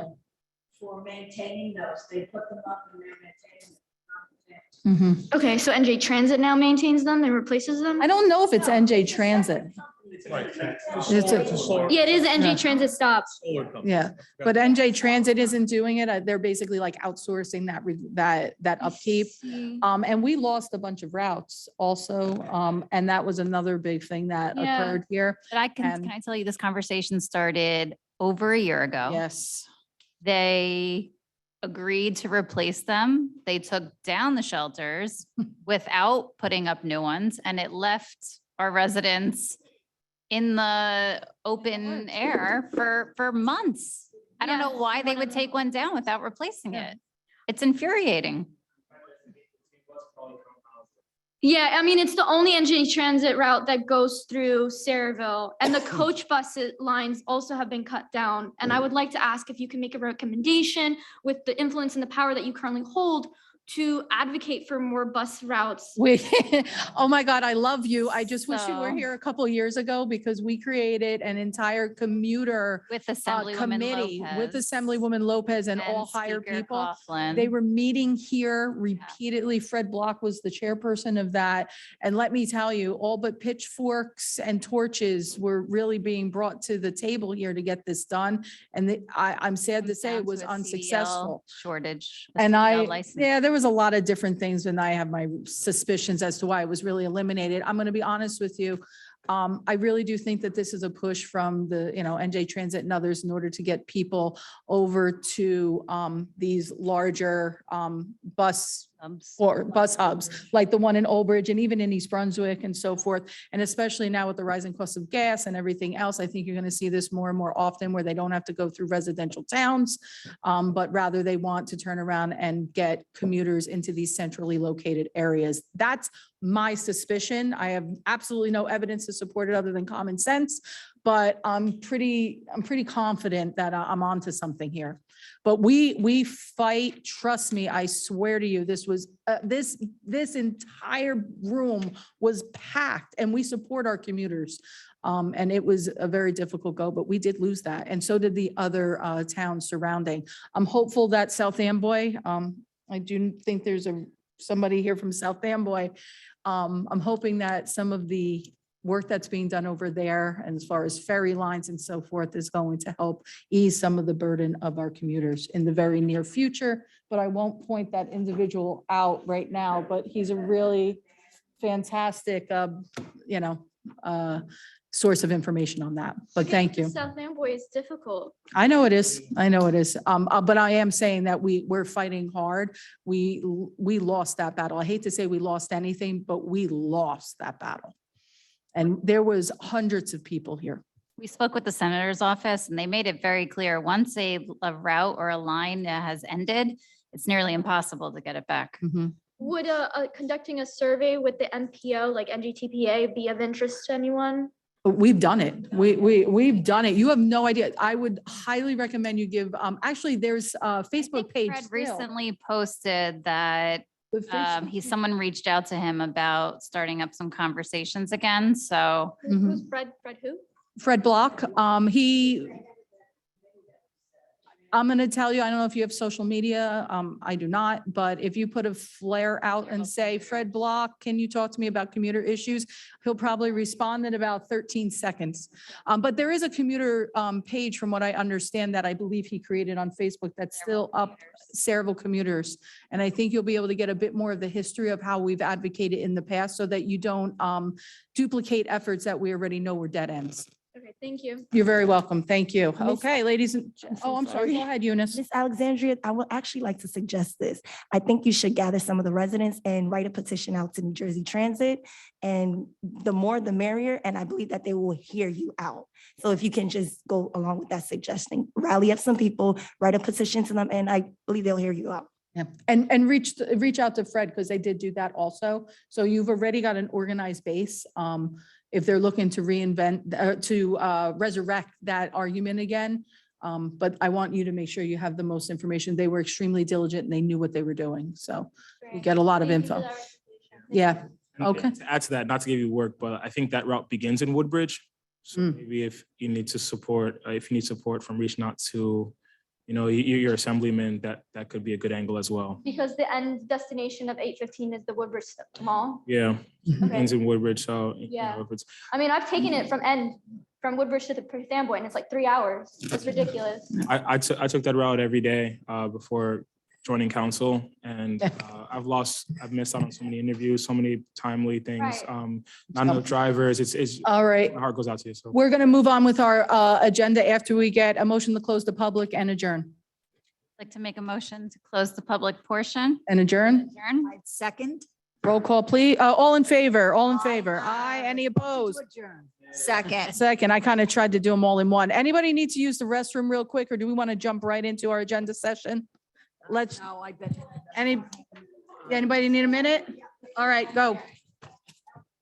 I agree, but it was a thorough, just. I'm ready to jump into it. Because once you jump into it.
Ladies and already have gentlemen, it. please rise for a salute to our flag as we call our next meeting to order. I pledge allegiance To the flag, United States of America, and to the republic for which it stands, one nation, under God, indivisible, with liberty and justice for all. Take notice that this agenda meeting of the mayor and council being held this 13th day of June 2022 has been advertised and posted in accordance with Open Public Meetings Act, Chapter 231, Public Law 1975. Roll call, please. Councilpersons Conti, Here. June 4th, Mar, Novak, Clear? Noha, I'm here. Roberts. Still here. All right, ladies and gentlemen, we have nothing under old business. Let's move right to our Communication Committee reports, Administration and Finance, Councilman Novak. Yes. I'm requesting approval for a beauty shop application listed under the agenda, under B. I'm sorry, you need a resolution for that? Yeah. Anybody have a problem with it? Any issues? Progress. Progress on it. Let's keep on going. Planning and zoning, Councilman Noah. Yep, I'm grateful. I would like to motion or, consent or something so that number 1 and 2 can be received and filed. Yeah, I want it to be received and filed. So do I motion for it to be received and filed? I make a motion that this report is received and filed. Okay, it's a motion, right? Okay, so I would, humbly like to motion for, the 2 notice for public hearings to be received and filed, please. Okay. Second. Ask a question about one of the lots. The Wait, I didn't- number 1 is a public hearing for a proposed single-family dwelling Mhm. on 17 Sherwood Road. There's already a single-family dwelling, so Yeah, what's the request? I think that's the essence of Jay, do you know public that hearing. request? Actually, I have not received the zoning board agenda yet. I saw that as well. I think it may be just an addition to that dwelling. When I called her about a question, she said, I believe that they're gonna demo that house. Okay. Oh, okay. Oh, okay. Okay. All right. Thank you for that. Overall, we're looking for the public portion to get more details on it and see the local conversation towards it. And, I think we look forward to that within the planning board. Okay. That's all the updates for now, but I'm grateful. Thank you all. Thank you. Progress. Wonderful. We're going to move on now to our next public safety. That is Councilwoman June 4. Thank you, Mayor. Thank you, Council. I move the following minutes reports to be received and filed from the Board of Health on May 5th, 2022. Is there a second? Second. Thank you. Thank you. And also, I move the following reports. I'm asking for an approval for the coin toss on Washington and Ernst Road for Saint Anne on October 8th and 9th of 2022 at 10 a.m. to 2 p.m. Any objection? Wonderful. I don't think we need a second for that. We just need approvals. Okay, anything under committee reports? Progress, and glad to be back. Thank you all. Glad to have you back. Public Works, Councilman Conti. Thank you. I move the following minutes and reports be received and filed. Number 1, the Shade Tree Commission minutes of May 19, 2022. Is there a second? Second. All right, and we've got requests for block parties for the residents of Oxford Drive between Albert Drive and Florence Drive on July 23rd from 10 to midnight. Can I ask a question, please? Yeah. Can we attend some of these block parties? I get invited to them all the time. Yeah, we're just voting and just saying yes. I want to know if we can attend. Listen, it is absolutely. I think that they would appreciate knowing that we approve these. Is all the paperwork in order for both of these, Jessica? Thank you very much. And the second residents of Cleveland Avenue between Adams Place and Garfield Place on July 2nd from 11 to 11. I love it. Anybody have any objections? Great. No, but Vince and I did go to the Morgan Fields block party and we had a good time. Everyone was very excited that the fields would remain Yeah. intact and the It came together memorial. Slowly. Right. Yeah. Slow, but then it built up a little bit. So the first one's always the test and then the second one gets big. So now I'm excited. I mean, I think this is so much fun. This is the way that a community is really supposed to be. And I think COVID is really getting people to want to come together once again and be around their neighbors. So that's wonderful. We'll have even more because we used to have about 6 or 7. Yeah, it's wonderful. I love it. Anything under committee reports or did you say progress back? Welcome to So, be. I love the mural. It's coming along great. I don't know if she's finished or not, but it looks great. Took a Mhm. picture there the other day. I love it. And I love everything that we did today with Gavin, the shade tree, the poets, and all that. So progress. Happy to be a part of it. Oh, wonderful. I love it. Thank you. Anything else, Councilman Conti? That's it. Sorry, Water and Sewer Environmental, Councilwoman Roberts, please. I have no reports to file, but I do want to let everyone know we have our invitation to Saraville Association for Brain Injured Children's golf outing. So if anyone enjoys golf, that would be a very good event. That would be Monday, August 15th at 9 a.m. at Pebble Creek Golf Club. I just can't make the switch from softball bat to golf. It's a dangerous transition. It doesn't work.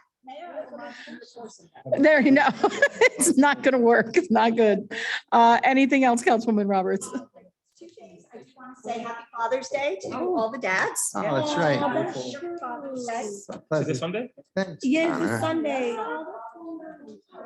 It's 19th, and I do want to say thank you to Councilwoman Jane for calling when I was had COVID to pray and wish me well. So I missed saying that last time, so I want to.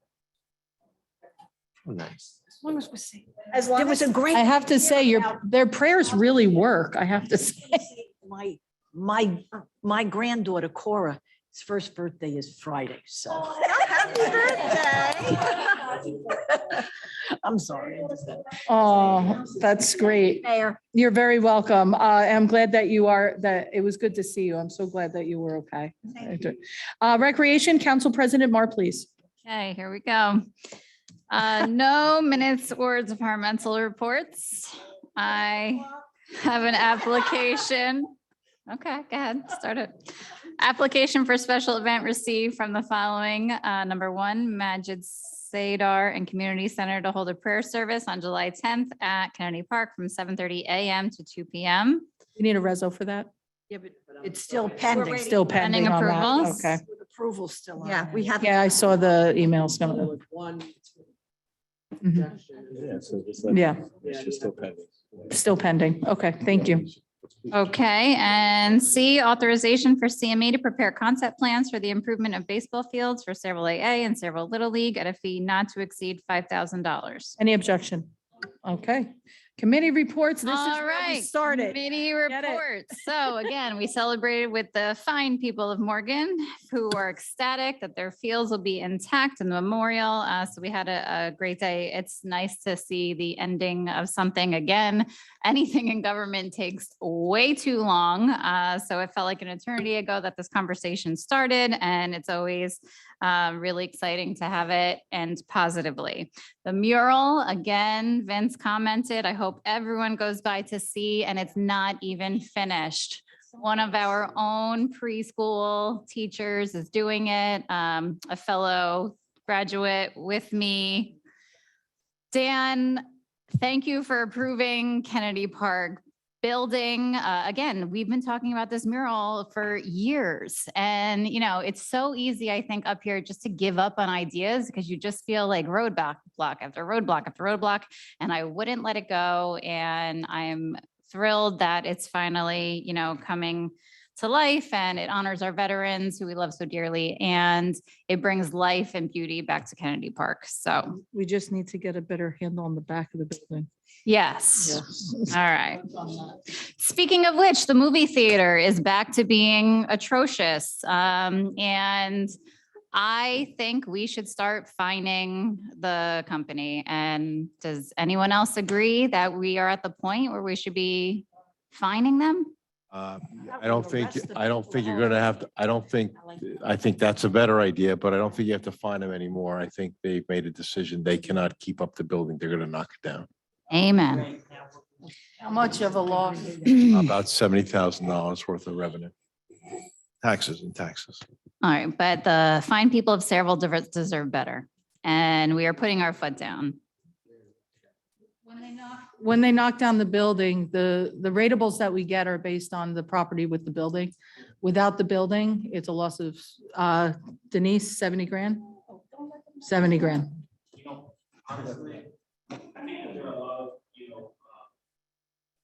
targets, initiatives that the council president is pushing for that has been able to be checked off, this might be one we might need to let go then. That's what it seems like to me. We might need to let this one go. And yeah, the graffiti culture, so many cities have been fighting it for years. I don't think anyone has ever won, you know, it's tough on this one, yeah. Well, we are winning the battle in Kennedy Park. Every day we have someone that's painting over every single day. And if we didn't do that, Kennedy Park would be back to looking like a place that we're not proud of. And it's not, you know, I don't let my kids color on the walls at home. And if they do, I paint over it. And I don't think it's something that you start to entertain just because you can't beat it. I think that Councilwoman Novak said it best. We should punish the ones who are doing it because the owners of that property are the ones that are also being impacted. They're the ones that are getting fined by us. They're the ones that get called by us. I think maybe we need to find out who's doing this and find them. Do we have the infrastructure to really pursue that? But that would be the better approach because you don't Yeah. want to blame the wrong person. They're not doing it to their own Right. buildings. Right. But it's their building, right? So when And you're I the don't wanna owner of lose your out on home, you invest in 70,000. cameras or something to alleviate that. I just hope that they The- know. Because now the that- town, we could use that. Now that that area is going to be gone, now that that whiteboard is gonna be gone, I hope that they don't turn around and start moving into our community even more to look for their next big building to, you know, we're really going to have to look to how we deal with the enforcement and also the message that we send out our community to let them know that this is a zero tolerance area for vandalism and graffiti. And I don't know how we go about and do that, but you know, it's something that we really need to do, not in our town. You know, we need to find a way to stop that. I hate to say, but yeah, I mean, the graffiti that's going on here in our parks, this is our residents doing that. There are not people coming in from other towns at night or during the day to graffiti these areas that they know of and they find because they live here. So Dan, I did hear a rumor that Kennedy Park may be getting cameras. Is there any truth to that rumor? The secret will be that by the end of the month, you'll have 4 cameras. Awesome. Thank you so much. And Just Not so- let and people I know where this they is- are. Cameras would help. Yeah, don't tell people where they are because we've had cameras before and they've been The destroyed. problem is to get the cameras working, you have to have electricity. So obviously the cameras are going to be where. right. Okay. Oh. Start the timer again. I think it stopped. Go ahead, Michelle. And well, there was other conversations going on. And also the warehouses that have already approved will bring in over $1 million in permit fees this year. So the 70 grand will be easily covered. All right, moving on. We had our first successful movie in the park in Kanto. That was down at Kennedy Park. We're already reaping the benefits of its new beauty. The next movie is July 23rd, Mighty Ducks. I would like to, we also have the 4th of July fireworks coming up, which is one of our greatest events of the year. We have people coming from, you know, people from out of town come, people that left come back. They love this event. I'm excited for the recreation department. That's July 2nd. Also, thank you for the recreation department, the committee for hosting the Memorial Day parade, hot dogs at the end of the parade. That's a new task that they took on. And we're also looking for new recreation committee members. So anyone that is willing to volunteer their time and attend all these amazing events that we have throughout the year. If you are interested, please go to Cerevel.com and fill out an application. We need all the people that are excited to get involved and help continue all these great events as we can. The environmental committee is also focusing on or giving a workshop on composting this next meeting. So that's exciting. That's something new and something that the garden, I think it's in connection with the garden committee. Thank you, Shade Tree. Shade Tree donated all those plants for the Kennedy Park Island. And I know they've been under scrutiny recently about, not spending their funding. And we did reach out and we asked and they graciously accepted. So I was happy to hear that. And I think Shade Tree, just, right, it's that old, just ask and it may be approved. So I think we have to just continue asking others for help because there are people out there that want to help. And last but not least, thank you Highland Park for calling in. I'm in Highland Park every day and I know how green of a community they are and how much they do their research for the environment. And I think that's what every town, we have to learn from others. We have to understand that other communities may do things better that we can learn from and vice versa. I know that we finally, Sayreville had Eid off from school this year and now our students have Juneteenth off on Friday, the Independence Day for all.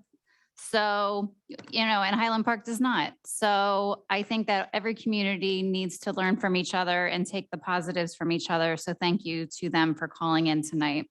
That is all. Progress. Not bad. I think you did pretty good there, Councilwoman, Council President. Nice work. Let's see. Happy Father's Day. Progress. Moving on. Business Administrators Report. Thank you, Mayor. Authorization to extend the pilot agreement with Gillette Manor through 2048 that coincides with the housing affordability controls. Authorization to purchase 11 Surface Pros in an amount not to exceed $16,500. Your paper will now be removed from the dais. Oh, wow. If you, oh, now you're listening. Oh, now you're listening. Listen, I just was asking questions. We're getting Surface Surface Pros. The trees. will More environmental, Nikki, you mentioned that on your first day in I office. did. Can you believe It has been 2.5 years. 2.5 years. Yeah, but that was, I No. was still on the council and then I brought it back again 2.5 years. So when we say the wheels of government turn or go in reverse, there's your proof. Oh, I'm sorry, progress. Authorization to issue an RFP for the administration of the borough's Section 125 flexible spending accounts. Authorization to award a contract to Computer Design and Integration LLC for servers and storage for the borough through NASPO participating addendum New Jersey State contract in an amount not to exceed $70,157.25. Authorization to execute an agreement with the County of Middlesex for the acceptance of the fiscal year 2023 Municipal Alliance Grant in the amount of $16,183. Authorization for the CDBG coordinator to use the 2022 allocation for $239,024 as follows: the senior center parking lot for 200. I have a question. Wait. Let me finish the statement first. $205,024 and grant administration for $34,000. Okay. Now you go. What's number 4? Sorry. The computers are for our servers in both the police department and for here. I'm glad I asked. Yeah, we couldn't get anything on the inside for the senior center, everything in the parking lot? Have you seen the windows? Yeah. Have you seen the windows? I haven't seen the windows. And Vinny, What about those? Well, let's get the windows in first. and if you ask the senior center, they want, the parking lot was really important to them, really important to And them. They seem like the Remember when inside. we did the budget, we said that that part would Yeah. come out of capital because we were looking at a grant. Okay. so that's- Honestly, the parking lot is, it's a hazard. And not only that, they have so many groups now and it's almost impossible for them to get their parking for those big events that they hold. So I think that this is really a matter of keeping them safe. We'll get them in and then we'll worry about more stuff on the inside. But I know they've been asking for this for a very long time. Absolutely. Can I go? Okay. Well, are you ready? Authorization to promote Joan Kimball and Elizabeth Curris to Clerk 3 in the construction office effective July 1st, 2022. Pardon me? They're doing work as a promotion from a Clerk 2 to a Clerk 3 for extra work that you're doing in the construction office. Right. Okay. And authorization to appoint Amy Williams as registrar, Amy Huff as deputy registrar, and Elizabeth Curris as the alternate deputy registrar in the Board of Health effective July 1st, 2022, because our registrar is retiring. So everybody's moving up, correct? Authorization to appoint Jenna Taragi to clerk 1 part-time in the municipal court effective July 1st, 2022. Authorization to scrap junk vehicles no longer needed for public use. And just Vince, just to go over the windows project, they should be completed in 30 days. So we should have windows done and then we can go shopping for shades, okay? Okay. Authorization to issue a change order to increase purchase order 2105445 to Hunter Jersey Peterbilt, the amount of $6,106 for the 520 automated side loader due to economic conditions and shortages. Authorization to promote Thomas Farbanek, Matthew Sonic, and Kevin Connors to truck driver heavy in the Department of Public Works effective June 16, 2022. Authorization to execute a shared service agreement with the city of South Amboy for the purchase of gasoline and diesel fuel. Authorization to promote Stephen Mosden to sewer repairer 2 in the water and sewer department as per civil service classification appeal retroactive to June 4th, 2022. I forgot something in rec, just as a note. For those of you who didn't know it, we are putting in a cricket pitch behind here. Cricket pitch will be completed in the next 10 days, 10 to 14 days. Just one comment, Ann. I know the football people were very concerned because They'll have that field August 1st. it's their right, so that pitch is removable. No. So I think that should be a discussion because that becomes their practice field come August. I think we readjust it. It's not movable. So the dirt is moved and other dirt was put in. So it's not a movable mound or anything like that. It's right now what it is. And then when football takes over, It's at the 50-yard line, I think, too, right, on Really? the practice field. let's say the 30 maybe, but. Okay. Yes, sir, Mr. Dupont. I'm moving as fast as I can. Authorization to execute a shared service agreement. Okay, said that. Okay. Authorization to promote Stephen Mazen, effective June 4th, to authorization to award a non-fair and open contract to Cisco Hoist of Hillsborough, New Jersey for maintenance and repair of cranes, equipment at several water plants in an amount not to exceed $44,000. Thank you very much, Mayor. I'm up. Authorization to amend the 2022 local municipal budget for the Jerry S. Recreational Complex DCA grant, the amount of $1 million. Also improvements to the Jerry S. Recreational Complex DCA grant for $500,000 and Clean Communities grant for $81,606.98. Thank you.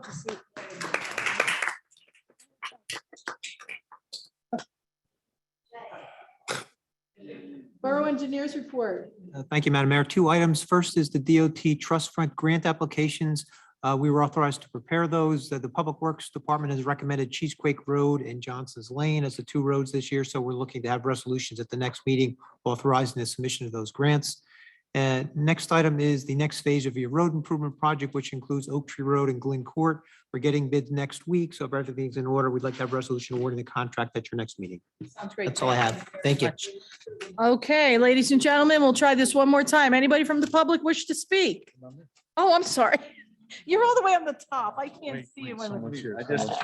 Well, Borough Attorney's report first. I have to do Borough Attorney's report. Go ahead. Borough Attorney's I report. went to Champaign, and then I went to wanna wish Madison, everyone a and then happy I went to Father's Day. Chicago, and. Um, You're a little late. 3 of the people Start the said it. clock. No, Borough Attorney's report. Anything for us No, today, I just Mike? want to wish everyone a happy Father's Day. Very nice. No reason for executive. So, all right, public portion, 5 minutes. Anybody, come on up. Hi, Alexandria Harris, 47 East Cup Street. I had a question about the surveillance of the vandalism that's happening at the movie theater and Kennedy Park and everywhere else in Sayreville. Maybe it would be also wise to consider that if it's particularly the youth that are doing the vandalism, to increase accessibility to attend after-school programs. I'm saying if it is the youth.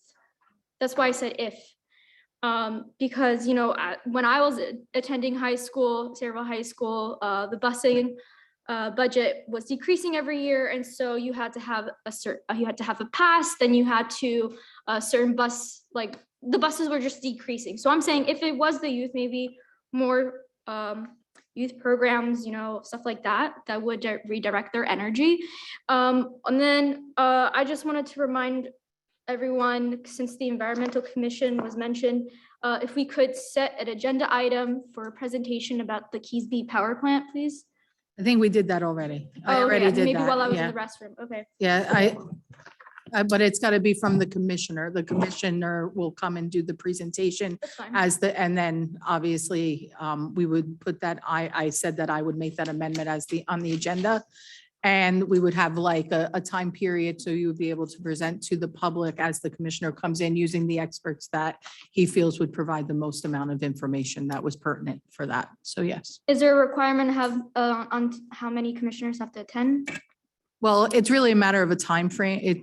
That's something you can work out with your commissioner. You want to make sure the presentation is manageable. And also we'll go over, we usually do presentations in the beginning of the meeting. Okay. So, and whenever we do that, we usually coordinate with the person to find that, to keep it within a certain amount of time. So we'll work on that. And as right now, the liaison to that, we were just having the discussion about whether it'll be planning board or whether. Yeah, so it's still with Donna. So please make sure that you make that reach so we can coordinate it. I will have it added to the agenda. So ladies, make sure that we add that presentation to the agenda for next meeting. Yeah, and we're not having another meeting until September. We're in summer recess, so the best way to communicate with us would be via email. Okay, and I just got the first emails from your group this past week. Right, and we haven't heard from you since January. We haven't heard from you in the past 6 months, which is half the year. Well, and you're one of the committees that been going around to some of the other committees and leading with that. So I again apologize for not having put yours as a priority because the others were reaching out to me and there was some big group. So I will have to reach out to you. Great, and we'll hear about the time length for the presentation. That will be communicated through Councilwoman Roberts with the commissioner, and then you guys it will all come through that kind of hierarchy there. And then you guys can organize how you want to do that presentation together within your committee. Great, sounds Okay. wonderful. Thank you. You're very welcome. Ladies and gentlemen, whoa, I've got a hand up. Hold on. Wait 1 second. Online, Mr. Syed, you're in the public portion. Please state your name and address for the record. This is Galip Syed from Hello. 3 Sophie Street, Harlan. I am the regular goer to Kennedy Park, and graffiti is being a problem, especially in the playground area where children's swings are and other activities they do, where you have posted your name and every councilman and councilwoman's information is covered by the graffiti. So we need to clean that to make sure the message goes to the community that what is on that board. That's one thing. The other thing is it's a good idea to put camera. It protects, it's a safety, security. But I was just wondering, as a question on the floor, does it violate any type of privacy or indulges any type of objectionable rights, individual rights, that type of thing? Specific question. His question is, do these cameras pose any type of issue to privacy rights? But I would assume When no. you're in, the basic rule is that if you are in a public place, your privacy is, right, correct, specifically diminished. So I have no problem placing these cameras. You'll see many cameras in many municipalities in their parks and rec area together with any community center. So I don't have a problem with the cameras being installed. And I will say, Dan, that one of the best things when it comes to surveillance in order to cut down on graffiti and vandalism is we should have signage, at least when you come into the park, letting people know that this park is protected and under surveillance. And Yeah, you know what? Excellent. Good idea. Yeah, because Normally see those signs, yeah. yeah, normally will I give just it to want to, you. yeah, I want to make sure, it would be great if the GIF gives it to us because I really want people to know when they're visiting the park, that is, it's a safe place, but more importantly, for those individuals that have been getting away with the vandalism, they like to go there because they haven't been caught. Now let them know that you have a higher chance of, not getting away with this. So thank you, Mr. Syed. I appreciate your comments. One more, come on up. Good evening once again. Charles Cradaville, Central Jersey organizer with Food and Water Watch. I am never disappointed when I come to Sayreville. Never. And appreciate all the great discussion tonight. I did just want to dive a little bit deeper on the fact sheet I gave you and explain some of these pollutants and what they do. So, obviously we know that things like ammonia and carbon monoxide are just poison. They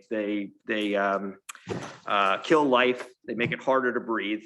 But the particulate matter, I want to raise your attention to that because particulate matter is quantified in two different categories. PM 2.5 is the most dangerous kind. It's smaller than 2.5 microns and it can travel hundreds of miles. So no doubt, the closer you are, the more you get.